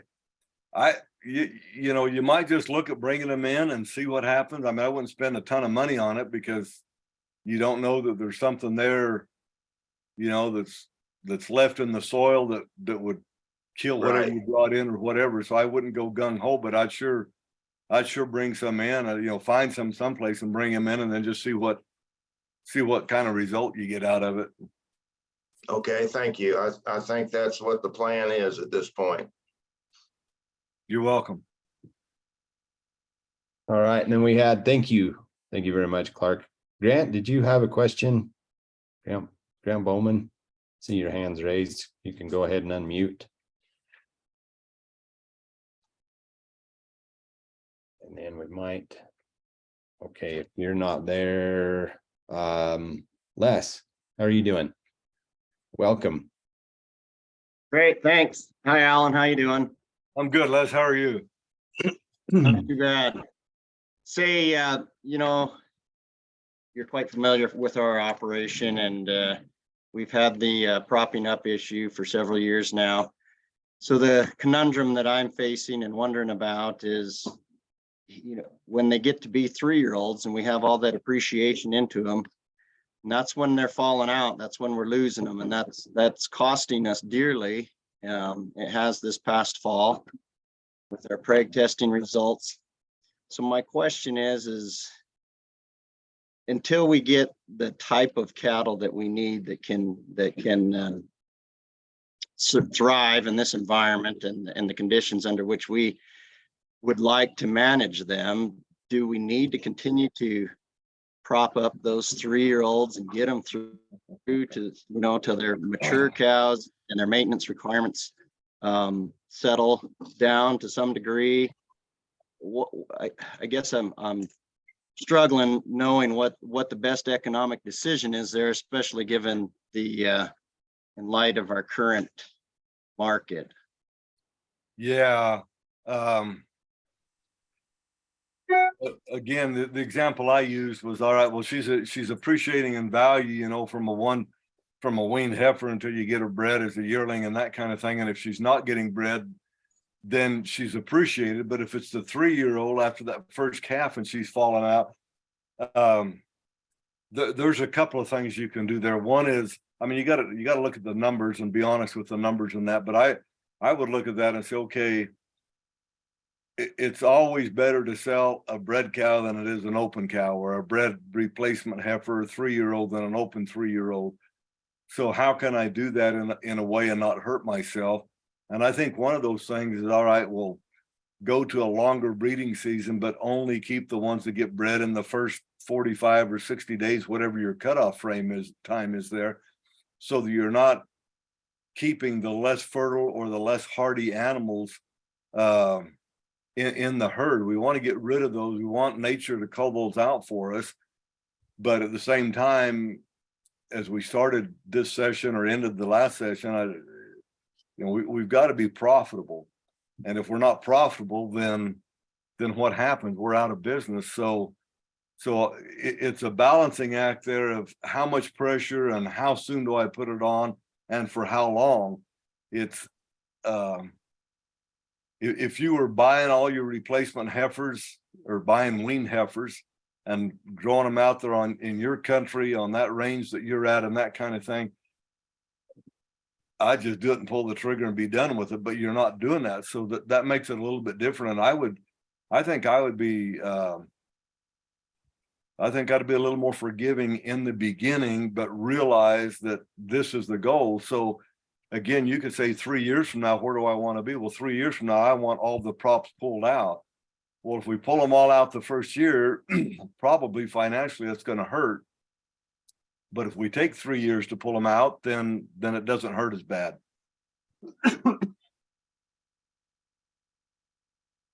Yeah, definitely. I would agree with that. And I think Steve Gamble can talk to that a little bit more tomorrow. Because that's the concern. And we have to be judicious as stewards here to, when we learn something and we learn what Ivomec might be doing to the soil or synthetic fertilizers are doing to the soil, and we quit cold turkey, sometimes there's some unintended consequences that we're not ready for. And we could suffer economically trying to thrive ecologically. So that's the value of having somebody like Allan working with you, is they are able to maybe see those pitfalls before you do and say, hey, let's just tap the brakes here a minute. It's the right direction to go. Maybe just stage it over time, right, Allan, versus going full hog year one. Yeah, and again, I mean, it's kind of like, people have gone from calving in January and February to calving in April and May or May, June and change their calving season. And I know people that have just hit it right. We're just going to do it, and had a huge fallout for whatever reason. You would think, well, we were calving later. She had more time to get ready and everything. But I've seen it where they had a huge fallout. I've seen others that didn't. And then I've had others that just said, hey, these cows are in high demand for calving in January, February. I'm just going to sell them, and I'm going to go buy late calving cows. And I know one guy in Montana made $450 on that trade, you know, selling his early calving cows and buying late calving cows. So, and then I know guys that have said, okay, I'm going to move from January, February, I'm going to move February, March this year. And next year I'll move to March, April. And then the next year I'll move to April, May. So they've taken 3 years to move there. I don't know that that's the better way to do it, but I know people have done that. But certainly whatever we do, economics and finances and profitability have to be factored into that. And if we're going to be more profitable going through 3 years to get there, then go 3 years to get there. If we can do it in 1 year and be done, then great, do it in 1 year and be done. Les, you mentioned the cattle market and where we are in that, and the drought that we've seen from Oklahoma and Texas and Nebraska and Kansas and on up into the Dakotas and Wyoming and Montana and that, and knock on wood, we didn't have drought this year. We had a really good summer. So, but with that, and the number of females that have had their heads cut off because we've liquidated, you know, cow herds, it's, I don't know that I'd want to be dumping potentially something that could potentially make a lot more money next year if I sold her than selling her right now. So I think you just got to take that into consideration too. That's great. Well, we are over time. Allan, before I stop the recording, are there any final things that you would like to share just to wrap it up? And then I wanted to thank our sponsor after that. I would just say, you know, this is a business, so let's run it like a business. You are the leader of your business. You're the CEO. So fulfill that role, play that role, do it right. If you need help, get help, whether that's me or somebody else, it doesn't matter. But if you're in a position you need help, then get help. Don't be afraid to ask for help. And then I would say control the things you can, influence the things you can influence, and the things that you're concerned about that you can't influence or control, kiss them goodbye and don't worry about it. Well said. Again, virtual round of applause for Allan Crocket. Super grateful that you were willing to come and join with us today, Allan. Wealth of knowledge, and Thank you. Yes, thank you. You've got his contact information there, so reach out to him. And I'll go ahead and stop the recording here.